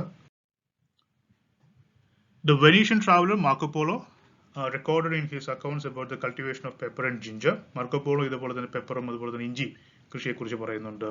അതുപോലെ തന്നെ Barbosa, 16th century Portuguese traveler ആണ്. He speaks about different types of ginger cultivated in different parts of Kerala. Then turmeric was an extensively cultivated crop in the garden land, mainly for household consumption. നമ്മുടെ ടർമറിക്കും ധാരാളമായിട്ട് കൃഷി ചെയ്തിരുന്നു. Coconut and arecanut trees dominated the garden land and constituted a source of regular income of the several nadus. Okay, കോക്കനട്ടും അതുപോലെ തന്നെ അടയ്ക്ക ഇതും നാട്ടുരാജ്യങ്ങളുടെ വളരെ പ്രധാനപ്പെട്ട സോഴ്സ് ആയിരുന്നു, ഇൻകമിനുള്ള സോഴ്സ് ആയിരുന്നു. And Chinese accounts reveal that cultivation of arecanut was extensive in Kerala. Forest area was full of other resources as well. Forest ഏരിയകളിൽ നമ്മുടെ ടിമ്പർ അതുപോലെയുള്ള കാര്യങ്ങളൊക്കെ ധാരാളം ആ സമയത്ത് ഉണ്ടായിരുന്നു. അതും വളരെ പ്രധാനപ്പെട്ട റിസോഴ്സസ് ആയിരുന്നു. Then module 4, social history perspectives of selected themes in medieval Kerala. So social stratification and development of caste in medieval Kerala അതാണ് നമ്മൾ ആദ്യമായിട്ട് പരിശോധിക്കുന്നത്. The nature and structure of caste system in Kerala is very unique and different from the caste system existed in other regions of India. അപ്പോൾ കേരളത്തിലെ caste system, അതിന്റെ structure, അതിന്റെ nature, അതിന്റെ സ്വഭാവം എൻറ്റയർലി ഡിഫറെന്റ് ആണ്. ഇന്ത്യയുടെ മറ്റു ഭാഗങ്ങൾ നമ്മൾ കാണുന്ന പോലെയല്ല, ഇറ്റ്സ് എൻറ്റയർലി ഡിഫറെന്റ്. അപ്പോൾ നമ്മൾ ചില പ്രധാനപ്പെട്ട പുസ്തകങ്ങളും പരിശോധിക്കുന്നു. അതിൽ എങ്ങനെയാണ് ഈ കാസ്റ്റ് സിസ്റ്റത്തെ കുറിച്ചൊക്കെ പറഞ്ഞിട്ടുള്ളത്. For example, first we will discuss the Kerala മലയാളികളുടെ മാതൃഭൂമി എന്ന് പറയുന്ന പുസ്തകം, written by E.M.S. Namboodiripad, and he says Aryan Brahmanas introduced caste system in Kerala, but he added that caste system in its initial form was existed in Kerala even before the arrival of the Aryans. The Namboodiris divided the society in Kerala into different castes related to different occupations. They imposed on the people of Kerala the caste hierarchy by placing the Brahmanas at top. അപ്പോൾ അദ്ദേഹത്തിന്റെ അഭിപ്രായത്തിൽ വളരെ ക്രൂഡായിട്ടുള്ള ഒരു developed അല്ലാത്ത ഒരു caste system നേരത്തെ കേരളത്തിൽ ഉണ്ടായിരുന്നു എന്നും ആര്യൻ ബ്രാഹ്മണന്മാർ വന്നിട്ട് അതിന് പുതിയ രൂപം നൽകിയെന്നുമാണ് അദ്ദേഹം പറയുന്നത്. വ്യത്യസ്ത ജോലികൾ ചെയ്യുന്നവർക്ക് വ്യത്യസ്ത ജാതി കൽപ്പിച്ചു കൊടുത്ത ഒരു ഹൈറാർക്കിക്കൽ സിസ്റ്റം കേരളത്തിൽ ഉണ്ടാക്കിയെടുത്തത് ആര്യൻ ബ്രാഹ്മൺസ് ആണെന്നാണ് കേരളം മലയാളികളുടെ മാതൃഭൂമി എന്ന് പറയുന്ന പുസ്തകത്തിലെ EMS അഭിപ്രായപ്പെടുന്നത്. മറ്റൊന്ന് Perumals of Kerala by M.G.S. Narayanan. And he says the origin of caste system and its hierarchy is due to the influence of the Aryan Brahmana settlements. This process was started in the post-Sangam period by the arrival of the Brahmanas and their belief in caste superiority and purity. ഇപ്പോൾ സംഘകാലത്തിന് ശേഷം കേരളത്തിലേക്ക് വന്നിട്ടുള്ള Aryan Brahmins ആണ് ഈ caste hierarchy ഇവിടെ കൊണ്ടുവരുന്നതും caste system കൊണ്ടുവരുന്നതും. And the basis of that caste system was the superiority and purity of the Brahmanas themselves. അടുത്തത് കേരളത്തിന്റെ ഇന്നലകൾ എന്ന് പറയുന്ന പുസ്തകത്തിൽ കെ.എൻ. ഗണേഷ് അദ്ദേഹം പറയുന്ന കാര്യങ്ങൾ. The origin of caste system was a part of resource mobilization, production and distribution. അപ്പോൾ ഈ റിസോഴ്സസ്, ആ റിസോഴ്സസിനെ എങ്ങനെ മൊബിലൈസ് ചെയ്യാം, അതെങ്ങനെ ഉപയോഗിക്കുന്നു, അതിന്റെ പ്രൊഡക്ഷൻ, അതിന്റെ ഡിസ്ട്രിബ്യൂഷൻ, അതിന്റെ വിതരണവും അതിന്റെ നിർമ്മാണവും, ഇത് അടിസ്ഥാനപ്പെടുത്തിയാണ് കാസ്റ്റ് സിസ്റ്റം കേരളത്തിൽ ഉണ്ടായെന്നാണ് അദ്ദേഹം പറയുന്നത്. The first evidence of social division depicted in Sangam age work is Tinai. ഒരുപാട് 5 തിനകളെ കുറിച്ച് നമുക്കറിയാം. സംഘകാലഘട്ടത്തിൽ ഉണ്ടായിരുന്ന 5 തിനകൾ. The Tinai was not only a geographical division but also a form of division of labor എന്നാണ് K N. Ganesh അഭിപ്രായപ്പെടുന്നത്. അപ്പൊ തിനൈ എന്ന് പറയുന്നത് ഒരു ഭൂമിശാസ്ത്രപരമായിട്ടുള്ള പ്രത്യേകതയുള്ള ഒരു സ്ഥലത്തെ അതിന്റെ പ്രത്യേകത കൊണ്ട് നമ്മൾ വേർതിരിക്കുന്നത് മാത്രമല്ല, ഡിവിഷൻ കൊടുക്കുന്നത് മാത്രമല്ല, not only a geographical division but also a form of division of labor. He argued that the process of the formation of caste system in Kerala had been completed in Chera period. Caste system was emerged in the Nadus and its emergence was linked with the growth of the concept of private property. അപ്പോൾ ഈ സ്വകാര്യ സ്വത്ത് എന്ന ഒരു സങ്കല്പം അതിന്റെ അടിസ്ഥാനത്തിൽ അതിനോട് ചേർന്ന് തന്നെയാണ് ഈ ചെറിയ കേരളത്തിൽ ഉണ്ടായിരുന്ന പലവിധ നാട്ടു രാജ്യങ്ങളിൽ ഈ ചേര ഭരണകാലഘട്ടത്തിൽ കാസ്റ്റ് സിസ്റ്റം കൂടുതൽ ശക്തമായിട്ട് ഉണ്ടായി വരുന്നത്. For example, the Ilavas became a major caste with expansion of coconut cultivation. അപ്പോൾ അദ്ദേഹം പറയുന്ന ഇഴവർ എന്ന് പറയുന്ന വിഭാഗം കോക്കനട്ട് കൾട്ടിവേഷന്റെ ഡെവലപ്മെന്റ് ഭാഗമായിട്ടാണ് ഒരു പ്രധാനപ്പെട്ട കാസ്റ്റ് ആയിട്ട് മാറുന്നത്. Then the service of Vaniyas, community of the oil pressers, became essentially in a society without electricity. അതുപോലെ തന്നെ ഈ എണ്ണ ഉണ്ടാക്കിയിരുന്ന വാണിയ വിഭാഗത്തിൽപ്പെടുന്ന ആളുകൾ, അതും ഈ ഓയിലിന്റെ ഉപയോഗം, അതിന്റെ പ്രൊഡക്ഷൻ, അതുമായി ബന്ധപ്പെട്ട് ഉണ്ടായി വരുന്ന ഒരു വിഭാഗമാണ്. Weavers became the separate Chalia caste and other castes linked with occupation like Tachan, Kollan, Tattan and Kushavan came into existence. ഇതൊക്കെ വ്യത്യസ്ത ജോലികൾ ചെയ്തിരുന്ന caste ഗ്രൂപ്പുകളാണ്. Caste and occupation is linked together and caste-based occupations are hereditary and it was unable to move from one occupation to another. അപ്പോൾ ഇത് hereditary ആയിട്ട് മാറുന്നു. പരമ്പരാഗതമായിട്ട് ഈ ജാതി അടിസ്ഥാനത്തിലുള്ള ജോലികളാണ് ചെയ്തു വരുന്നത്. ഒരു ജാതിയിൽ നിന്ന് മറ്റൊരു ജാതിയിലേക്കുള്ള മാറ്റം നടക്കാത്തൊരു കാര്യമാണ്. It was unable to do. Then Kerala ചരിത്രം എന്ന ഗ്രന്ഥത്തിൽ കെ ദാമോദരൻ അദ്ദേഹം അഭിപ്രായപ്പെടുന്നു, there were only clans and tribes existed in the Sangam period. In the Sangam age, options were there for the people to shift from one occupation to another. അപ്പോൾ സംഘ കാലഘട്ടത്തിൽ ധാരാളം ഇങ്ങനെയുള്ള വ്യത്യസ്ത occupation groups ഉണ്ടായിരുന്നു. പക്ഷെ അന്നത്തെ ഒരു പ്രത്യേകത ഈ occupation മാറാൻ, ജോലി മാറാനുള്ള ഒരു സൗകര്യം, ഫ്രീഡം ഒന്നും ഉണ്ടായിരുന്നു. Elankulam argued that if a Vedan or Kuravan in the Sangam age would go to the Mullai region and selects the occupation of the Idayar, they will also become Idayar. അപ്പോൾ ഇളംകുളം പറയുന്നുണ്ട്, നമ്മൾ നേരത്തെ കണ്ട 5 ദിനങ്ങളിൽ ഒരു വേടനായിട്ടുള്ള ഒരാൾ അല്ലെങ്കിൽ കുറവനായിട്ടുള്ള ഒരാൾ, വിവാഹത്തിൽപ്പെടുന്ന ഒരാൾ ഒരു മുല്ലൈ റീജിയനിൽ പോയിട്ട് അവിടുത്തെ ഇടയരുടെ ജോലിയാണ് ചെയ്തു തുടങ്ങുന്നെങ്കിൽ അയാൾ ഒരു ഇടയ വിഭാഗത്തിൽപ്പെടുന്ന ആളായിട്ട് മാറുന്നു. So there was an option to change, shift from one occupation to another. He also argues that caste system was emerged in Kerala in medieval period. Some of the occupational groups and the tribes of the Sangam age became caste in the same name. Okay, അതുപോലെ തന്നെ മറ്റൊരു കാര്യം, ഈ medieval കാലഘട്ടത്തിലാണ് ഈ caste system കേരളത്തിൽ emerge ചെയ്തതെന്നും K Damodaran അഭിപ്രായപ്പെടുന്നു. He opposed the argument that caste system was emerged in Kerala because the Brahmanas introduced the Varna system to society. According to him, the castes like the Nampudiris, Niles and Iravas were not migrants. He arrives in a conclusion that caste system had its origin in feudalism. അപ്പോൾ ബ്രാഹ്മിൻസ് പുറത്തുനിന്ന് വന്ന് introduce ചെയ്ത ഒരു സിസ്റ്റമാണ്, വർണ്ണ സിസ്റ്റമാണ് ഇത് എന്ന് അദ്ദേഹം വിശ്വസിക്കുന്നില്ല. Because he also thinks that the Nampudiris, Niles and Iravas were not migrants. They never came from outside. They were the original people or part of the original population of Kerala. മാത്രമല്ല ഫ്യൂഡലിസ്റ്റിക് സ്വഭാവം ആണ് ഇത്തരത്തിലുള്ള ഒരു caste system കേരളത്തിൽ ഉണ്ടാകാനുള്ള കാരണമെന്നും K Damodaran വാദിക്കുന്നു. ഇനി ഇളംകുളം കുഞ്ഞൻ പിള്ളൈ and ശ്രീധരൻ മേനോൻ അവരുടെ അഭിപ്രായത്തിൽ they both argued that the establishment of Brahmin settlements in Kerala as the cause for the emergence of caste system. ബ്രാഹ്മണ സെറ്റിൽമെന്റ്സ് തന്നെയാണ് കാസ്റ്റ് സിസ്റ്റത്തിന്റെ എമർജൻസിന് കാരണമെന്നാണ് ഈ രണ്ടുപേരും അഭിപ്രായപ്പെടുന്നത്. And P.K. Gopalakrishnan, കേരളത്തിന്റെ സാംസ്കാരിക ചരിത്രം എന്ന് പറയുന്ന അദ്ദേഹത്തിന്റെ പുസ്തകത്തിൽ, according to him, the influence and the involvement of Brahmanas in politics in the last decades of the 8th century became the chief factor which led to the development of caste system. അദ്ദേഹത്തിനും ഇതേ അഭിപ്രായം തന്നെയാണ്. 8ാം നൂറ്റാണ്ടിൽ ഈ ബ്രാഹ്മൺസിന്റെ involvement ആണ് caste system ഉണ്ടാകാനുള്ള കാരണം തന്നെയാണ് അദ്ദേഹം വാദിക്കുന്നത്. Then Rajan Gurukul and Raghav Warrior, പുസ്തകം Cultural History of Kerala, they identified the origin of caste system in clan. They linked its origin with the Brahmana households. അവരും ഇതേ അഭിപ്രായക്കാർ തന്നെയാണ്. The disintegration of clan king ties became almost total along with the growth of an agrarian society. Then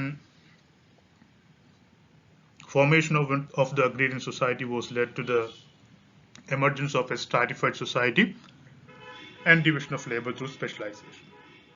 അപ്പോൾ നേരത്തെ ഉണ്ടായിരുന്ന ഒരു ഗോത്ര സ്വഭാവം ഉണ്ടായിരുന്ന ഒരു സമൂഹം പതുക്കെ അത് പലതായി പിരിഞ്ഞ് അതിനോടൊപ്പം തന്നെ ഒരു കാർഷിക സമൂഹം ഉയർന്നു വരികയും ചെയ്യുമ്പോൾ ഈ സ്ട്രാറ്റിഫിക്കേഷൻ, വ്യത്യസ്ത ജോലി ചെയ്യുന്ന ആളുകൾ വ്യത്യസ്ത ഗ്രൂപ്പുകളായിട്ട് മാറുന്ന, ഒരു പ്രത്യേക ജോലിയിൽ സ്പെഷ്യലൈസ് ചെയ്തിട്ടുള്ള ആളുകൾ പ്രത്യേക ഗ്രൂപ്പായിട്ട് മാറുന്ന ഒരു സ്വഭാവം കേരളത്തിലുണ്ടായി.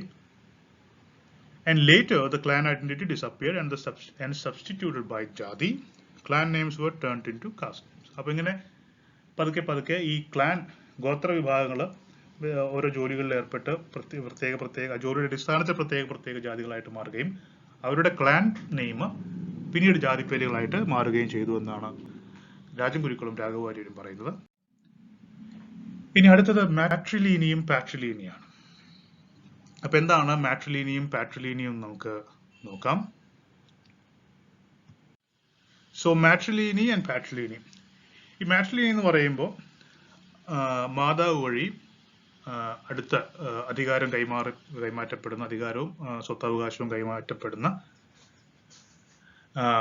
രീതിയാണ് മാട്രിലിനി എന്ന് പറയുന്നത്. അത് പിതാവ് വഴിയാണെങ്കിൽ പുരുഷന്മാർ വഴിയാണെങ്കിൽ അതിന് പാട്രിലിനി എന്ന് പറയും. So among the 32 Brahmin villages of Kerala, only the inhabitants of the Brahmana settlement in Payyanur, that is the northernmost Brahmana village of Kerala, adopted matrilineal form of succession. 32 Brahmin villages settlements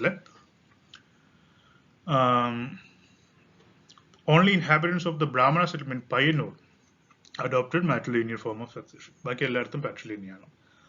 Other Nambudiris of Kerala followed Makatayam, which means the descent and the inheritance of property were through males. ഇപ്പോൾ മക്കത്തായവും മരുമക്കത്തായവും ഉണ്ട്. ഇപ്പോൾ മാട്രിലിനിയെ നമ്മൾ മരുമക്കത്തായം എന്നും പാട്രിലിനിയെ നമ്മൾ മക്കത്തായം എന്ന് വിളിക്കും. അപ്പോൾ മക്കത്തായം ആണ് ഭൂരിഭാഗം നമ്പൂതിരി സെറ്റിൽമെന്റിലും നേരത്തെ ഉണ്ടായിരുന്നത്. In a Nambudiri family, only the elder son was permitted to marry from their community, and the younger members involved in a loose relation with the women of matrilineal caste, and this system was known as Sambandham. അപ്പോൾ നമ്പൂതിരി ഫാമിലിയിൽ ഏറ്റവും eldest ആയിട്ടുള്ള പുരുഷന് മാത്രമാണ് അതേ കമ്മ്യൂണിറ്റിയിൽ നിന്ന് വിവാഹം കഴിക്കാനുള്ള വേളി കഴിക്കാനുള്ള അവകാശമുള്ളൂ. ബാക്കി എല്ലാവരും താഴെയുള്ള യങ്ങർ മെമ്പേഴ്സ് എല്ലാം they had this loose relation with മറ്റ് മാട്രിലിനിയൽ കാസ്റ്റുകളിൽ നിന്നാണ് അവര് വിവാഹം കഴിച്ചിരുന്നത്. ദാറ്റ് വാസ് ഒരു പ്രോപ്പർ വിവാഹം എന്ന രീതിയിലല്ല, it was a loose relation. അതിന് വിളിച്ചിരുന്ന പേര് സംബന്ധം എന്നാണ്. And the sons of the elder brother in a Nambudiri family could inherit his father's property. അപ്പോൾ ഏറ്റവും മുതിർന്ന മകനാണ് വിവാഹം കഴിക്കുന്നത്. അയാൾക്കുണ്ടാകുന്ന കുട്ടികൾ സൺസ് ഓഫ് എൽഡർ ബ്രദർ അവർക്കാണ് ഈ സ്വത്താവകാശം ലഭിക്കുന്നത്. While the children of his younger brothers born from Sambandham with a woman of matrilineal caste did not have any claims on their father's property. അപ്പോൾ താഴെ മറ്റ് അനുജന്മാർക്ക് ഉണ്ടാകുന്ന കുട്ടികൾക്ക് ഈ അച്ഛൻ്റെ സ്വത്തില് സംബന്ധം വഴി ഉണ്ടാകുന്ന കുട്ടികൾക്ക് അച്ഛൻ്റെ സ്വത്തിൽ യാതൊരു തരത്തിലുള്ള അധികാരവും ഉണ്ടായിരുന്നില്ല. And Elangulam linked the matrilineal system with the 100-year long Chola Chera War in the 11th century. He argued that the war created many socio-economic changes like the political and religious dominance of the Nampudiris, their rise to as landlords, and the formation of suicide squads or chavers in the Chola Chera War was the compelling situation which led to the transition from the patrilineal system to matrilineal system. അപ്പോൾ പിന്നീട് 11ാം നൂറ്റാണ്ടിലെ നൂറ്റാണ്ട് യുദ്ധം കാരണമാണ് മാട്രിലിനിയൽ system കൂടുതൽ ശക്തമായി ഉണ്ടാകാൻ കാരണമെന്ന് എളംകുളം പറയുന്നു. അപ്പോൾ ചേകവന്മാർ സൂയിസൈഡ് സ്ക്വാഡ്സ് എന്നറിയപ്പെടുന്ന ചാവേഴ്സ് ഉണ്ടാകുന്നു. അപ്പോൾ അതിനു വേണ്ടിയിട്ട് ആ ഒരു കമ്പനി സിറ്റുവേഷൻ ഉണ്ടായപ്പോഴാണ് which led to the transition from patrilineal system to matrilineal system. അപ്പോൾ നേരത്തെ അനുവർത്തിച്ചു വന്നിരുന്ന പാട്രിലിനിയൽ സിസ്റ്റത്തിൽ നിന്ന് മാട്രിലിനിയൽ സിസ്റ്റത്തിലേക്ക് മാറാനുള്ള ഒരു കാരണം ഈ 11ാം നൂറ്റാണ്ടിലുണ്ടായ 100-year war ആണെന്ന് Elamkulam അഭിപ്രായപ്പെടുന്നുണ്ട്. M.G.S. Narayanan found this view as exaggerated, but M.G.S. അഭിപ്രായം അങ്ങനെയല്ല. He argued that the rulers of Mahadepuram were matrilineal at least from the 9th century, and that some of the other local rulers in Kerala, like the Mushagas, accepted matrilineal under their influence. അപ്പോൾ M.G.S. അഭിപ്രായത്തിൽ മഹാദേപുരത്തിൽ ഉണ്ടായിരുന്ന rulers ഏറ്റവും കുറഞ്ഞ 9ാം നൂറ്റാണ്ട് തൊട്ട് എങ്കിലും അവർ മാട്രിലിനിയൽ തന്നെയാണ്, മരുമക്കത്തായം തന്നെയാണ് അനുവർത്തിച്ചിരുന്നത് എന്നാണ് അദ്ദേഹം പറയുന്നത്. Some non-Hindu communities in Kerala were followed matrilineal system, like the Mappilas of North Kerala, including the members of the Arakkal Royal House and the Keys of Thalassery and Koyas of Kozhikode followed matrilineal.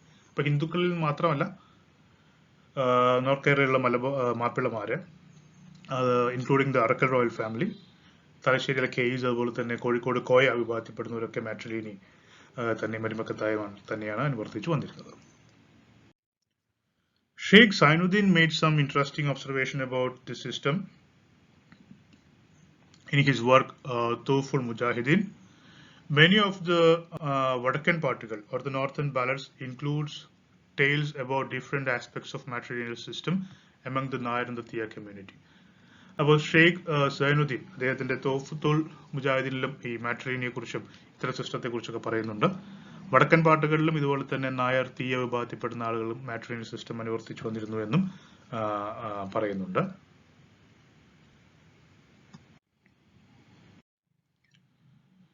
Next we have Manipravala Kavyams. So Manipravalam was a style of poetry, okay, which had been developed as an amalgam of Malayalam and Sanskrit as a new language used for literary production in Kerala from the 13th to 14th centuries. 13-14 നൂറ്റാണ്ട് കാലം തൊട്ട് കേരളത്തിലെ ഒരു പ്രത്യേക രീതിയിലുള്ള പുതിയൊരു ഭാഷാരീതി കൊണ്ടുവന്നു, സാഹിത്യത്തിൽ വന്നു. അത് സംസ്കൃതത്തിന്റെയും മലയാളത്തിന്റെയും ഒരു അമാൽഗമാണ്, മിക്സ് ആണ്. അതിനെ വിളിച്ചിരുന്ന പേരാണ് മണിപ്രവാളം. ഇനി 14-ാം നൂറ്റാണ്ടിലെ തന്നെ ഒരു ടെക്സ്റ്റാണ് ലീലാതിലകം. ലീലാതിലകം ഒരു ഗ്രാമർ ടെക്സ്റ്റ് ആണ്. അതിനകത്ത് മണിപ്രവാളത്തെ കുറിച്ച് പറയുന്നത് ഇങ്ങനെയാണ്: Manipravalam is a blend of bhasha and Samskritam. ഭാഷയും സംസ്കൃതവും ചേർന്നാണ് മണിപ്രവാളം. ഭാഷ എന്ന് പറയുന്നത് മലയാളമാണ്, മറ്റൊരു സംസ്കൃതവുമാണ്. Kesavan Veluthat identified certain common features for all Manipravala kavyas like. ഇപ്പൊ കേശവം വെളുത്താറിന്റെ അഭിപ്രായത്തില് മണിപ്രവാള കാവ്യങ്ങൾക്ക് ചില പ്രത്യേകതകളുണ്ട്. ഒന്ന്, അതിലെ അർബൻ ലൈഫിനെ കുറിച്ച് ധാരാളം പരാമർശം ഉണ്ടാകും. രണ്ടാമത്തേത്, the influence of the Sanskrit works including the Kamasutra and നാട്യശാസ്ത്ര. സംസ്കൃതം കാവ്യങ്ങളായിട്ടുള്ള കാമസൂത്ര, അതുപോലെ തന്നെ നാട്യശാസ്ത്ര, അതിന്റെയൊക്കെ ധാരാളം ഇൻഫ്ലുവൻസ് നമുക്ക് മണിപ്രവാള കാവ്യങ്ങളിൽ കാണാൻ കഴിയും. ഇനി പ്രോമിനന്റ് ക്യാരക്ടേഴ്സ്. ഇത്തരം കാവ്യങ്ങളിലെ പ്രധാനപ്പെട്ട ക്യാരക്ടേഴ്സ് എന്ന് പറയുന്നത് ഗണികാസ് ആണ്, അതായത് പബ്ലിക് വിമൻ. ചേഡീസ്, അതായത് സെർവൻസ്. നഗരകാസ് എന്ന് പറയുന്നത് അല്ലെങ്കിൽ മെൻ അബൌട്ട് ടൗൺസ് ഉണ്ട്. ദെൻ വിഡൻ, ലിബർട്ടിനസ് ആയിട്ടുള്ള ആളുകൾ. ലംപറ്റാസ് ഓർ ദ പ്രൊഫ്ലിഗേറ്റ് ആയിട്ടുള്ള ആളുകൾ. അങ്ങനെ വളരെ ലൂസ് ക്യാരക്ടേഴ്സ് ഉള്ള ആളുകളിൽ ധാരാളം ഇത്തരം കാവ്യങ്ങൾ ഉണ്ടാവുമെന്നാണ് കേശവൻ വെളുത്താട്ട് പറയുന്നത്. Then the celestial apsaras, then Gandharvas, Siddhas, Yakshas and Kinnaras appear frequently in the Manipravala works. അപ്പോൾ ഇങ്ങനെ സൂപ്പർ ഹ്യൂമൻ ക്യാരക്ടേഴ്സ് ആയിട്ടുള്ള അപ്സരസുകൾ, ഗന്ധർവന്മാര്, സിദ്ധർ, യക്ഷകിന്നരന്മാരൊക്കെ ഇത്തരം കൃതികളിലെ കഥാപാത്രങ്ങളാണ്. The Manipravala works were generally classified into two as the Champus and Sandeshakavyam. ചമ്പൂസ് എന്നും സന്ദേശകാവ്യം എന്ന് പറഞ്ഞ് രണ്ടായിട്ട് മണിപ്രവാള കൃതികളെ തരംതിരിക്കാം. അപ്പൊ താഴെ കാണുന്ന ചമ്പൂസും സന്ദേശകാവ്യസുമാണ്. അപ്പൊ ചമ്പൂസിൽ പ്രധാനപ്പെട്ടതാണ് ഉണ്ണിയച്ചി ചരിതം, ഉണ്ണിയാട്ടി ചരിതം, ഉണ്ണിച്ചിരുദേവി ചരിതം. അതുപോലെ തന്നെ സന്ദേശകാവ്യങ്ങളിൽ പ്രധാനപ്പെട്ടതാണ് ഉണ്ണുനീലി സന്ദേശം, കോക സന്ദേശം എന്നിവ. Then Brahmanical patriarchy and gender positions.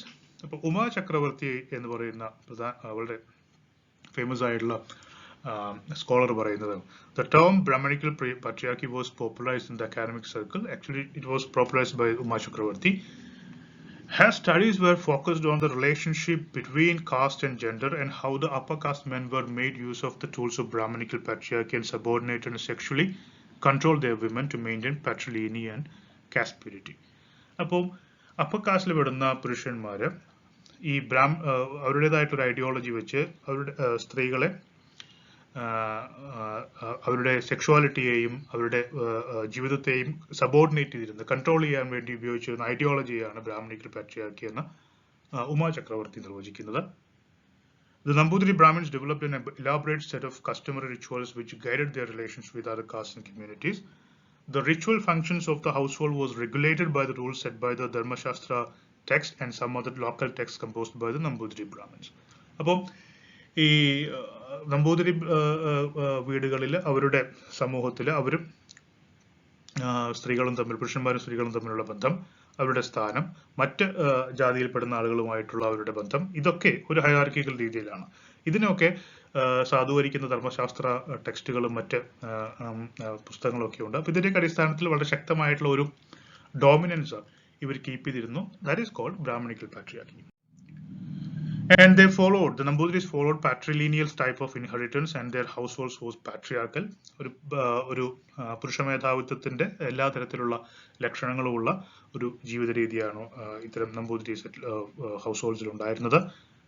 And according to the custom prevailed among the Nambudiris, only the elder son was allowed for an endogamous marriage called Veli, and all other used to have sambandham or the conjugal relation with other castes. നമ്മൾ നേരത്തെ പറഞ്ഞതാണ്, ഏറ്റവും മുതിർന്ന പുരുഷന് മാത്രമാണ്, ആൺകുട്ടിക്ക് മാത്രമാണ് സ്വന്തം ജാതിയിൽ നിന്ന് വിവാഹം കഴിക്കാനുള്ള അവകാശം ഉണ്ടായിരുന്നുള്ളൂ. അതിനെയാണ് വേളി എന്ന് വിളിച്ചിരുന്നത്. ബാക്കി താഴെയുള്ള അനുജന്മാരെല്ലാം മറ്റ് ജാതികളിൽപ്പെടുന്ന ആളുകളെയാണ് വിവാഹം കഴിച്ചിരുന്നത്. അതൊരു പ്രോപ്പർ മാരേജ് എന്ന് പറയുന്ന രീതിയിലല്ല, സംബന്ധം എന്ന രീതിയിൽ ഒരു കോൺജുഗൽ റിലേഷൻ ആയിരുന്നു. The elder brother can contact more than one wali up to 3. Okay, ഒന്നിൽ കൂടുതൽ വിവാഹം കഴിക്കാനുള്ള അവകാശവും elder brotherന് ഉണ്ടായിരുന്നു. This system had created various problems like increase in the number of widows and aged unmarried women, and decline in the population of Nambudris and internal problems within the households due to the co-wife rivalry. അപ്പോൾ ഇത് ധാരാളം സാമൂഹിക പ്രശ്നങ്ങൾക്ക് ഇതിൽ കാരണമാകുന്നു. വിധവകളുടെ എണ്ണം കൂടുന്നു, അതുപോലെ തന്നെ വിവാഹിതരായിട്ടുള്ള സ്ത്രീകളുടെ എണ്ണം കൂടുന്നു, മറ്റ് ധാരാളം പ്രശ്നങ്ങൾ, ഇന്റേണൽ പ്രോബ്ലംസ് ഒക്കെ ഇത് വരുത്തി വെച്ചിട്ടുണ്ട്. Then Brahminical patriarchy and gender positionലെ മറ്റൊരു കാര്യം, younger girls were married by aged Nambudris which resulted in unhealthy children and healthy widowhood. അതുപോലെ തന്നെ വളരെ പ്രായം കുറഞ്ഞ പെൺകുട്ടികളെയാണ് ധാരാളം വയസ്സായിട്ടുള്ള ആളുകൾ വിവാഹം കഴിച്ചിരുന്നത്. The birth of female child is not very much welcomed as the birth of a boy. Girls were educated at home and unlike boys not sent to Othupalli for Vedic educations. അപ്പോൾ വിദ്യാഭ്യാസ കാര്യത്തിലും സ്ത്രീകളുടെ പെൺകുട്ടികളുടെ വിദ്യാഭ്യാസ കാര്യത്തിലും വലിയ അനാസ്ഥ ഉണ്ടായിരുന്നു. അവർക്കത് പലപ്പോഴും നിഷിദ്ധമായിരുന്നു. ആൺകുട്ടികളുടെ ജനനമാണ് എല്ലാവരും വെൽക്കം ചെയ്തിരുന്നത്. Social divisions as reflected in medieval texts and oral traditions. ഈ മധ്യകാലഘട്ടത്തിലുള്ള വാമൊഴിയിലും വരമൊഴിയിലും ഒക്കെ നമുക്ക് മനസ്സിലാക്കാൻ കഴിയുന്ന ചില സോഷ്യൽ ഡിവിഷൻസിനെ കുറിച്ചാണ് പറയുന്നത്. അതിലൊന്ന് നമ്മൾ പരിശോധിക്കുന്ന ചില ടെക്സ്റ്റുകളുണ്ട്. അതിലൊന്ന് രാമചരിതമാണ്. So Ramacharitam by Sriraman, who was probably a member of Venatu ruling family, was written in the 13th century CE. 13th നൂറ്റാണ്ടിലാണ് ശ്രീരാമൻ രാമചരിതം എഴുതുന്നത്. Ramacharitam narrates the events in Yuddhakanda of Ramayana. This work abandoned the Sanskrit meters and adopted Malayalam meters, which marks the shift from Sanskrit poetic tradition to regional narrative tradition. അപ്പോൾ രാമായണത്തെ യുദ്ധകാണ്ഡമാണ് ഇതിലെ പ്രതിവാദി വിഷയം. അപ്പോൾ രാമചരിതത്തിൽ ഉപയോഗിച്ചിരിക്കുന്നത് മലയാളം മീറ്റേഴ്സാണ്, മലയാളം വൃത്തങ്ങളാണ്, സംസ്കൃത വൃത്തങ്ങളല്ല. അപ്പോൾ അത് മലയാള വൃത്തങ്ങൾ ഉപയോഗിക്കുന്നതിലൂടെ ഒരു റീജിയണൽ നറേറ്റീവിന്റെ ഒരു തുടക്കമായിട്ട് നമ്മൾ ഈ പുസ്തകത്തെ കാണും. അടുത്ത പ്രധാനപ്പെട്ട ഒരു വിഭാഗം നിരണം പോയറ്റ്സ് ആണ്, നിരണം കവികൾ. The Niranam poets of Kannassa family at Niranam, അവരെ നിരണം കവികൾ എന്ന് വിളിക്കുന്നു. മാധവൻ, ശങ്കര ആൻഡ് രാമ, മൂന്ന് കവികളാണ് ഉണ്ടായിരുന്നത്.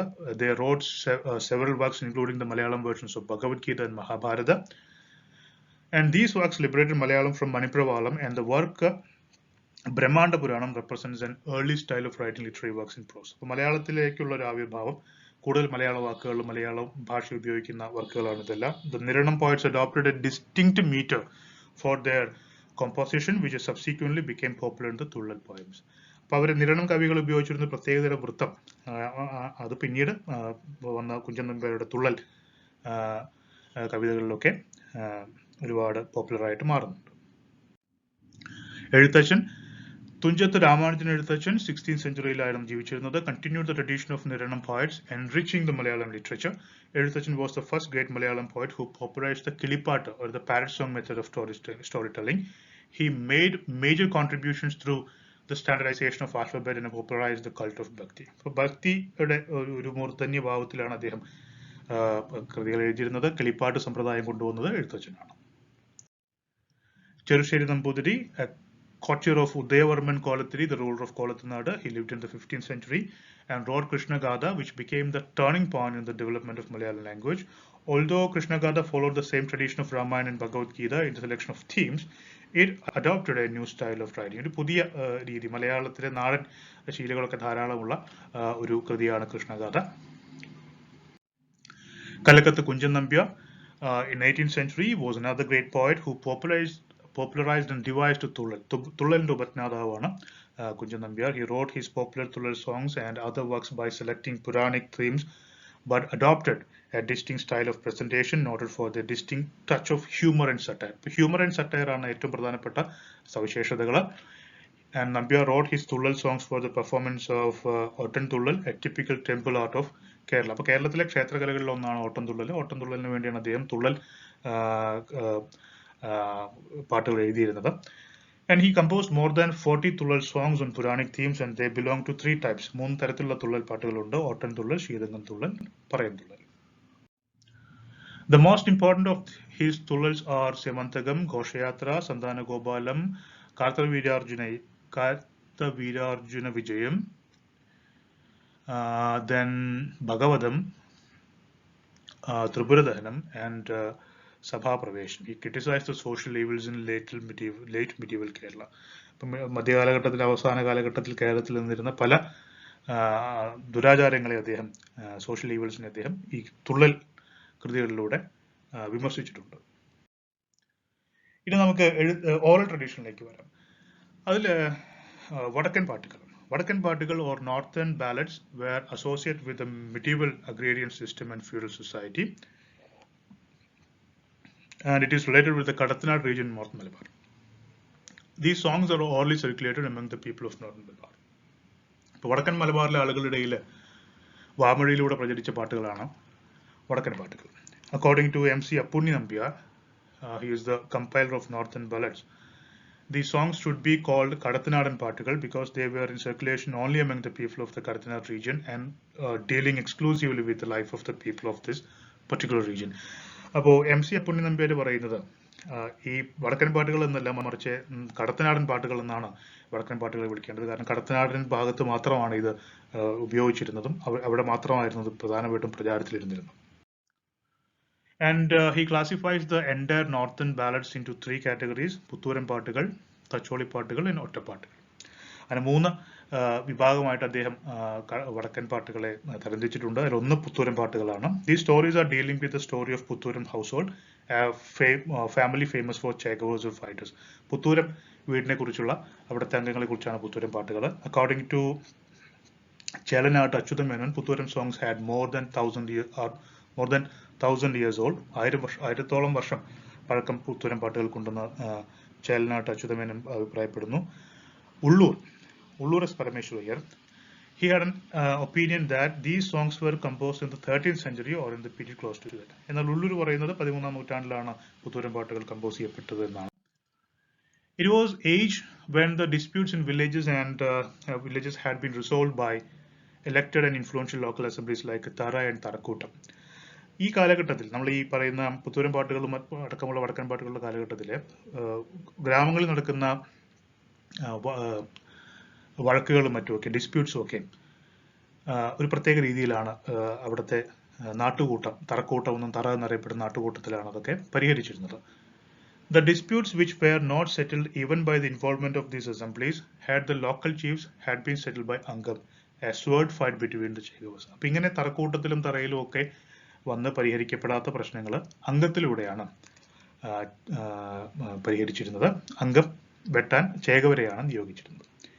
Each person involved in a dispute can hire a Chegavan who will fight for him. The fight will end in the death of a Chegavan. The dispute will be settled in favor of the owner of the Chegavan who won the fight. ഇപ്പോൾ 2 ചേകവര് 2 ആളുകൾക്കും വേണ്ടി fight ചെയ്യുന്നു. അതിൽ ആരാണ് വിജയിക്കുന്നത്, ആ ചേകവൻ ആരുടെയാണോ അയാളാണ് ആ പ്രശ്നത്തിലെ വിജയി. The Chegavas were members of the influential Irava families and they received many titles, rights and privileges from the local fiefs. അപ്പോൾ അവിടെ തന്നെയുള്ള ലോക്കലായിട്ടുള്ള ഇഴവ കുടുംബങ്ങളിലുള്ള ആളുകളാണ് ചേകവരായിട്ടുണ്ടായിരുന്നത്. They occupied the position of the masters in the Kalari and provided training in martial arts. ഇവരെല്ലാം കളരി പയറ്റിൽ പരിശീലനം നേടിയവരും വൈദഗ്ധ്യം തെളിയിച്ചവരുമായിരുന്നു. Main characters in the Puthuram songs were Puthuram Kannappa Chegavar, his son Aromal Chegavar, his daughter Unniyarcha and his nephew Chandu and Unniyarcha's son Aromal Unni. ഇവരൊക്കെ പ്രധാനപ്പെട്ട കഥാപാത്രങ്ങളാണ്. Aromal Chegavar, Unniyarcha, Chandu, Aromal Unni എന്നിവർ. The disputes between the local chiefs, love, feud, betrayal and revenge were the themes in these songs. അപ്പോൾ ഇത്തരത്തിലുള്ള നാടുവാഴികളുടെ പരസ്പര വൈരവും ചതിയും കൊലയും ഒക്കെയാണ് ഈ പാട്ടുകളുടെ തീം എന്ന് പറയുന്നത്. അടുത്ത തച്ചോളി പാട്ടുകൾ. These songs represents a period when things were desired by the use of physical power. The period which Tacholi particle is dealing with was an age dominated by the Naduvaris and Samanta lords under them, who had enjoyed limitless power in the territories under them. നാടുവാഴികളുടെ കാലഘട്ടത്തിലാണ് ഈ തച്ചോളി പാട്ടിൽ നമ്മൾ കാണുന്ന സംഭവങ്ങളൊക്കെ ഉണ്ടായിരുന്നത്. Conflicts between these local feudal lords were very common. Some of these feudal lords were as powerful as to question even the authority of Naduvaris. അപ്പോൾ ഈ local Lord's, ചെറിയ പ്രാദേശിക നേതാക്കന്മാർ, പ്രാദേശിക ആരായിട്ടുള്ള ഭരണകർത്താക്കൾ ഉണ്ടായിരുന്നു. അവർ വളരെ പവർഫുൾ ആയിരുന്നു. അവരുടെയൊക്കെ കാലഘട്ടമാണ്. നാടുവാഴികളെ വരെ ചോദ്യം ചെയ്യാൻ പ്രാപ്തരായിട്ടുള്ള ആളുകളായിരുന്നു അവര്. Most of these local feudal chiefs were the Niles excelled in martial arts known as Kalari and Otharan was one among them. അപ്പോൾ ഓതേനെ കുറിച്ച് തച്ചോളി ഓതേനെ കുറിച്ച് നമുക്കറിയാവുന്നതാണ്. തച്ചോളി പാട്ടുകൾ ധാരാളമുണ്ട്. അപ്പോൾ ഈ നായർ ഫാമിലിയിലുള്ള ആളുകളാണ് അവർ. ആൻഡ് മാർഷൽ ആർട്സ്, കളറി അടക്കമുള്ള മാർഷൽ ആർട്സിൽ വളരെയധികം വൈദഗ്ധ്യം തെളിയിച്ചു. And there was a proliferation of culleries in the late medieval Kerala, and to take training in culleries became compulsory for all Nayars. The Nayars have the responsibility to conduct war. Some of the Nayar warriors who were experts in martial arts like the Othenen started to control even Nadu. അപ്പോൾ ഒതേനന്റെ കഥയൊക്കെ ഇത്തരത്തിലുള്ള അദ്ദേഹത്തിന്റെ വീര്യവും അദ്ദേഹത്തിന്റെ ധൈര്യവും അദ്ദേഹത്തിന്റെ മറ്റ് എക്സ്പ്ലോയിറ്റ്സിനെ കുറിച്ചൊക്കെയാണ് പറയുന്നത്. Next is ഒറ്റപ്പാട്ടുകൾ. So these songs usually have a single theme. ഒരൊറ്റ തീമാണ്, സിംഗിൾ തീമാണ് ഒറ്റപ്പാട്ടുകൾക്കുള്ളത്. The songs like the song of Kunhicheran, then രാമത്തളിമേലെ കുഞ്ഞിപ്പാച്ചൻ, and പൊന്നമ്മയും കടലും കര നാടുവാഴിയും were included in this category. These songs gave information regarding medieval legal system, caste oppression, and beginning of the British rule Malabar. മലബാറിലെ കാലഘട്ടത്തിലുണ്ടായിരുന്ന legal system, അതുപോലെ തന്നെ cast oppression, British rule വരുന്നതിന്റെ തുടക്കമൊക്കെ ഒറ്റപ്പാട്ടുകളിൽ നമുക്ക്. The peasant community was responsible for popularizing these songs, and these northern ballads, വടക്കൻ പാട്ടുകൾ, had an unknown authorship. ആരാണ് ഇത് എഴുതിയെന്ന് നമുക്കറിയില്ല, ബട്ട് ഈ peasant communities ആണ് ഇത് പോപ്പുലറൈസ് ചെയ്യുന്നത്. The composers of northern ballads made use of the same style, composition, and metaphors of their predecessors. And Raghav Warrior shows how some common words and numbers are repeating in every song. അപ്പോൾ ഇത്തരം പാട്ടുകൾക്കൊക്കെ common ആയിട്ട് ചില വാക്കുകളും ചില ശീലുകളും മെറ്റഫോഴ്സും ഉപമകളൊക്കെ ഉണ്ട്. അതെല്ലാം same ആണ്. And these northern ballads are dealing with the several regions of North Malabar, which included in the present day Kozhikode, Kannur, and Wayanad districts. According to Warrior, these songs were sung by peasants when they were tilling the soil. വയലിൽ പണിയെടുക്കുന്ന സമയത്താണ് കൂടുതലും കർഷകർ ഈ പാട്ടുകൾ പാടിയിരുന്നത്. He added that a unique style was followed when composing the northern ballads. Warrior says that a common style was adopted for composing folk songs all over the world. Heroic tales were the main theme of northern ballads, and there was a fight or angam in every song. അപ്പോൾ അംഗവുമായി ബന്ധപ്പെട്ടുള്ള ചേകവരുടെ വീരകൃത്യങ്ങളൊക്കെയാണ് northern പാർട്സിലെ പ്രധാനപ്പെട്ട theme. William Logan made an attempt to collect the northern ballads. He included in the manual as the appendix. William Logan northern ballads collect ചെയ്യാനുള്ള attempt നടത്തിയിട്ടുണ്ട്. Several others like Chelanattu Achuthan Menon, S.K. Nair, M.C. Appuni Nambiar, and K. Srikumar collected and compiled northern ballads. And Raghav Warrior wrote a book entitled Vadakkan Paatukalude Paniyala. That is Raghav Warrior. And the Paatugal became a unique writing style in the age of Naduvari Swarupans. And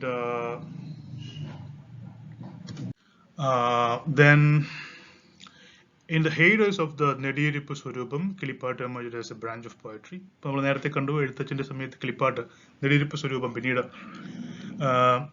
ശക്തമാകുന്ന സമയത്ത് കിളിപ്പാട്ട് വളരെ പ്രധാനപ്പെട്ട ഒരു എഴുത്ത് രീതിയായിട്ട് മാറിയിട്ടുണ്ട്. The song Mamanka Kilippattu gave information regarding the period of സമൂതിരി.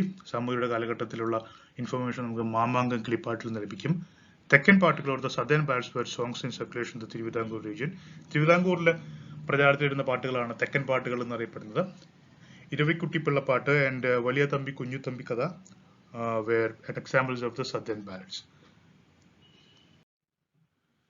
Then ideology and knowledge in medieval society. Ideology is a collection of ideas and beliefs that distort and hide the truth about the conditions of human existence. Is to justify its exploitative social relations, inequalities, and domination. Ideology എന്ന് പറയുന്നത് is a collection of ideas. ഒരുപാട് ആശയങ്ങളുടെയും വിശ്വാസങ്ങളുടെയും ഒരു കളക്ഷനെയാണ് നമ്മൾ ideology എന്ന് പറയുന്നത്. അപ്പോൾ ideology can be used to gain power. It can also be used to exploit the social relationships, or it can also be used to further inequalities and domination in the society. ആ രീതിയിലൊക്കെ നമുക്ക് ഉപയോഗിക്കാവുന്നതാണ് ideology. So it's a collection of ideas and beliefs. And ideology helped the local rulers to justify their rule and to overcome their weaknesses. For this purpose, they use high-sounding titles and qualifications. അപ്പോൾ ഇത്തരം ഐഡിയോളജികളും വിശ്വാസങ്ങളൊക്കെ വെച്ചാണ് local rulers അവരുടെ അധികാരത്തെ ന്യായീകരിച്ചിരുന്നത്. For example, the Vayanad kings made use of the titles like Kulashekara Chakravarti, അതുപോലെ തന്നെ വേണാട്ടു മാൻകോട്ട ഭൂതലവീരൻ, ശങ്കരമധീരൻ etcetera. അപ്പൊ ഇങ്ങനെ വലിയ വലിയ ടൈറ്റിൽസ് ഒക്കെയാണ് അന്നത്തെ നാടുവാഴികൾ ഉപയോഗിച്ചിരുന്നത്. അത് ജനങ്ങളിലൊരു വലിയ ബഹുമാനം ഉണ്ടാക്കാനും മറ്റുമൊക്കെയായിരുന്നു. The Nediyiruppu adopted different titles such as ശൈലാബ്ദി ഈശ്വരൻ, സാമൂതിരി, മാനവിക്രമൻ, പൂന്തുറക്കോൻ എന്നൊക്കെ പറയുന്നത് പിന്നീട് സാമൂതിരി മാരായി മാറിയിട്ടുള്ള അറിയപ്പെടുന്ന നെടിയിരുപ്പ് സ്വരൂപത്തിലെ ആളുകൾ ഉപയോഗിച്ചിരുന്ന ടൈറ്റിൽസ് ആണ്. Kolatiri took titles such as Karippa Tunnitiri, then Udayavarman Kolatiri and Vadakan Perimal എന്നൊക്കെ Kolatiri titles ഉപയോഗിച്ചിരുന്നു. Ancient rituals like തുലാപുരുഷദാനം, ഹിരണ്യഗർഭം പോലെയുള്ള വലിയ ധാരാളം ചിലവും ഒക്കെയുള്ള പോംപസ് ആയിട്ടുള്ള റിച്വൽസ് ഒക്കെ ഈ ഐഡിയോളജിയെ സ്ട്രെങ്തൻ ചെയ്യാൻ വേണ്ടി റൂളേഴ്സ് ഉപയോഗിച്ചിരുന്നു. It was during the time of the Naduvari Swarubams the ideology of devotion or bhakti became more popular. ഈ നാടുവാഴി സ്വരൂപങ്ങളുടെ കാലഘട്ടത്തിൽ തന്നെയാണ് ഭക്തി മൂവ്മെന്റ് ശക്തമായിട്ട് കേരളത്തിൽ ഉണ്ടാകുന്നത്.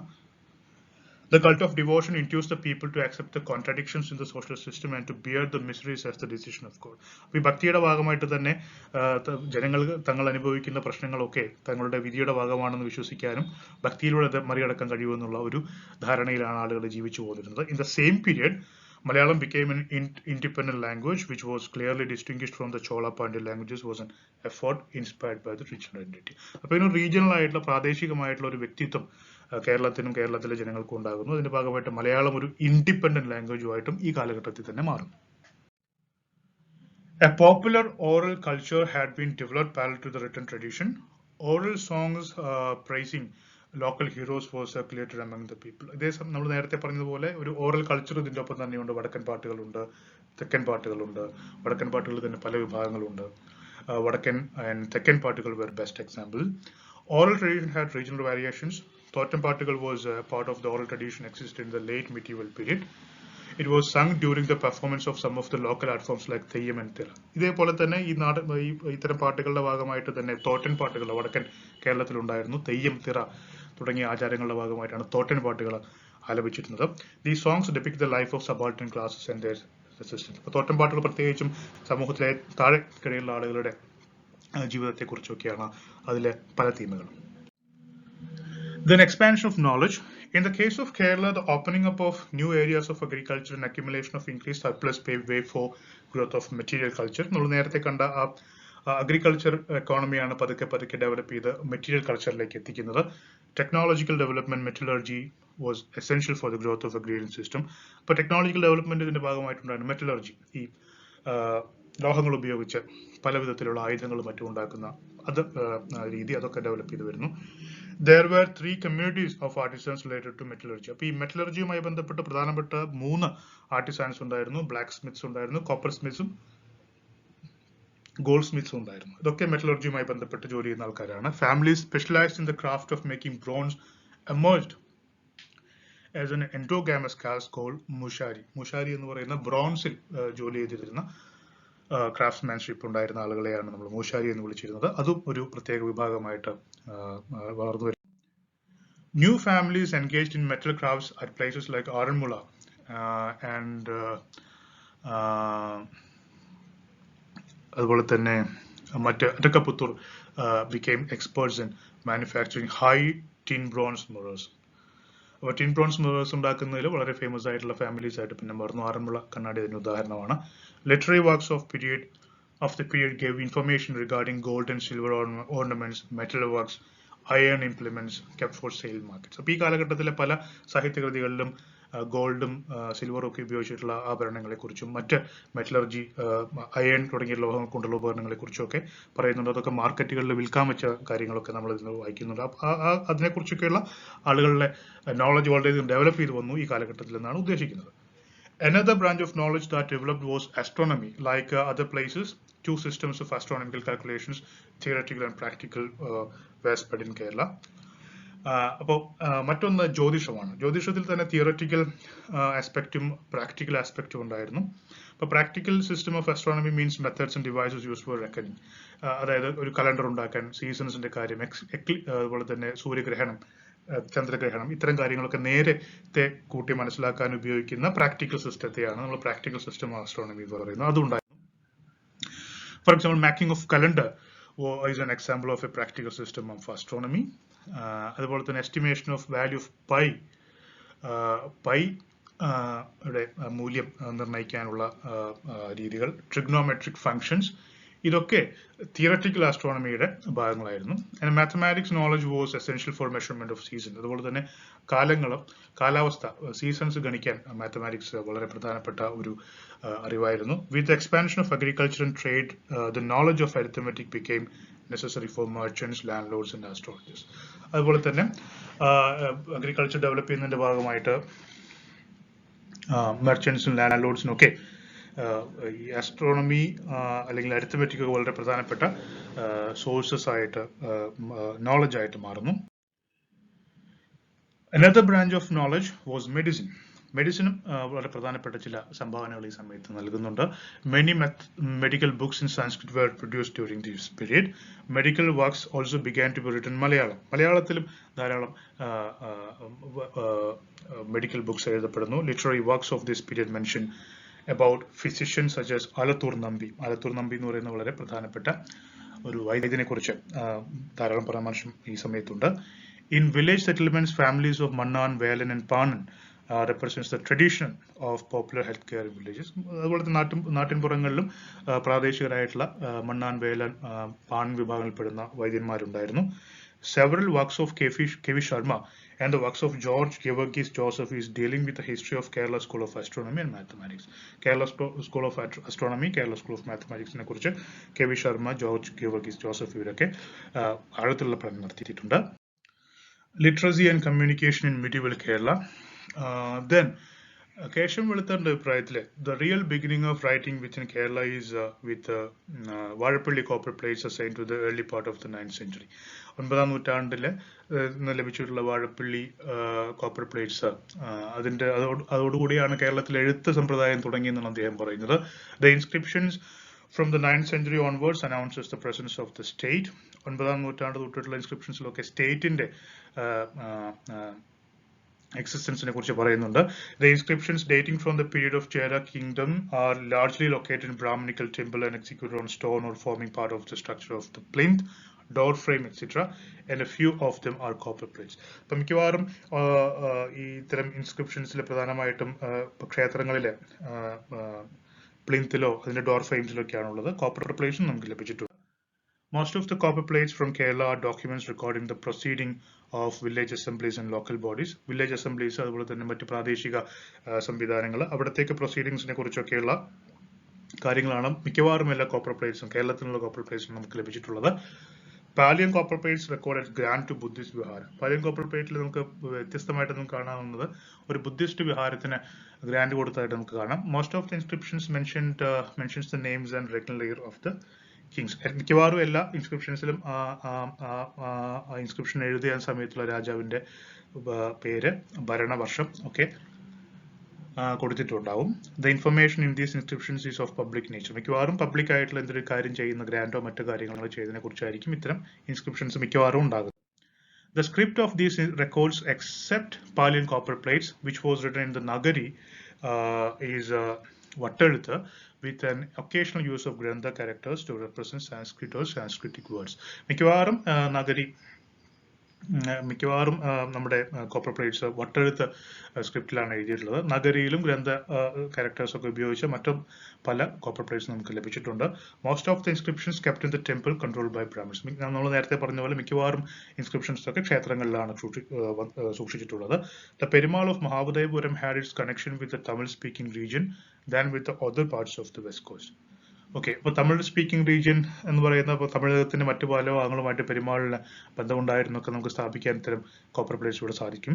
Some Chera rulers had frequent contact with Tamil Brahmin science. അതുപോലെ തന്നെ പല ഇവിടുത്തെ ചേര റൂളേഴ്സിനും തമിഴ്നാട്ടിലെ പല ബ്രാഹ്മിൻ സയൻസുമായിട്ടൊക്കെ ബന്ധമുണ്ട്. ഇത്തരം കാര്യങ്ങളൊക്കെ ഈ കമ്മ്യൂണിക്കേഷനെ കുറിച്ച് പറയുമ്പോൾ കേരളത്തിന് പുറത്തുള്ള മറ്റ് സ്ഥലങ്ങളുമായിട്ട് രാജാക്കന്മാരുമായിട്ട് കമ്മ്യൂണിക്കേഷൻ ഉണ്ടായിരുന്നു എന്നുള്ള കാര്യം വ്യക്തമാണ്. ഇനി 3 പ്രധാനപ്പെട്ട സ്ക്രിപ്റ്റുകൾ നമ്മൾ പറയുന്നു. നഗരി സ്ക്രിപ്റ്റും വട്ടെഴുത്തും ഗ്രന്ഥ സ്ക്രിപ്റ്റുമാണ് ഈ കാണുന്നത്.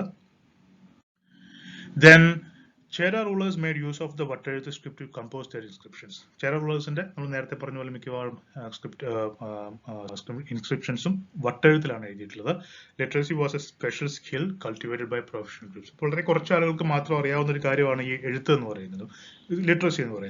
Most of the records document the resolution of local bodies, particularly committees of Brahmin landowners managing affairs of temples. നേരത്തെ തന്നെ പറഞ്ഞ കാര്യമാണ് ഈ റെക്കോർഡ്സിൽ ഈ ക്ഷേത്ര സംബന്ധിയായിട്ടുള്ള കാര്യങ്ങളും മറ്റ് ട്രാൻസാക്ഷനെ കുറിച്ചൊക്കെ ആയിരിക്കും എഴുതിയിട്ടുണ്ട്. പബ്ലിക് നേച്ചർ ആണുള്ളത്. Many of these inscriptions related to transactions of land. There was an absence of inscriptions about the non-Brahmana villages in this period. ഈ കാലഘട്ടത്തിൽ non-Brahmana വില്ലേജസുമായിട്ട് വില്ലേജസിനെ കുറിച്ച് പറയുന്ന ഇൻസ്ക്രിപ്ഷൻസ് ഒന്നും നമുക്ക് ലഭിച്ചിട്ടില്ല. The age of inscriptions came to an end with the end of Perumal rule. Okay, age of inscriptions came to an end with the end of the Perumal rule. An alternative practice of storing information regarding governmental business and property transactions of a major nature begin with what is known as Granthavari of palm leaf documents. അപ്പോൾ ഇതൊന്നും മാറി inscriptions മാറിയിട്ട് പതുക്കെ palm ലീഫില് പനയോലകളിൽ എഴുതുന്ന ഒരു ഏർപ്പാട് പിന്നീട് വന്നു. അത് ഗ്രന്ഥവരി എന്ന പേരിൽ അല്ലെങ്കിൽ പാം ലീഫ് ഡോക്യുമെന്റ്സ് എന്ന പേരിൽ അറിയപ്പെടുന്നു. There were Madhilagam Granthavari of the rulers of Venad and the Kozhikode Granthavari of the Samudris of Kozhikode. സമുദ്രികളുടെയും Samudri ഭരണത്തിലും Mathilakam Wayanad രാജാക്കന്മാരുടെ കാലഘട്ടത്തും ഗ്രന്ഥവരീസ് ഉണ്ട്. There were similar archives of palm leaf documents for a big temple such as Iringalakkuda, Peruvanam, Kumaranellur. ഇത്തരം ക്ഷേത്രങ്ങളിലും ധാരാളം palm leaf documents നമുക്ക് ലഭിച്ചിട്ടുണ്ട്. Thank you.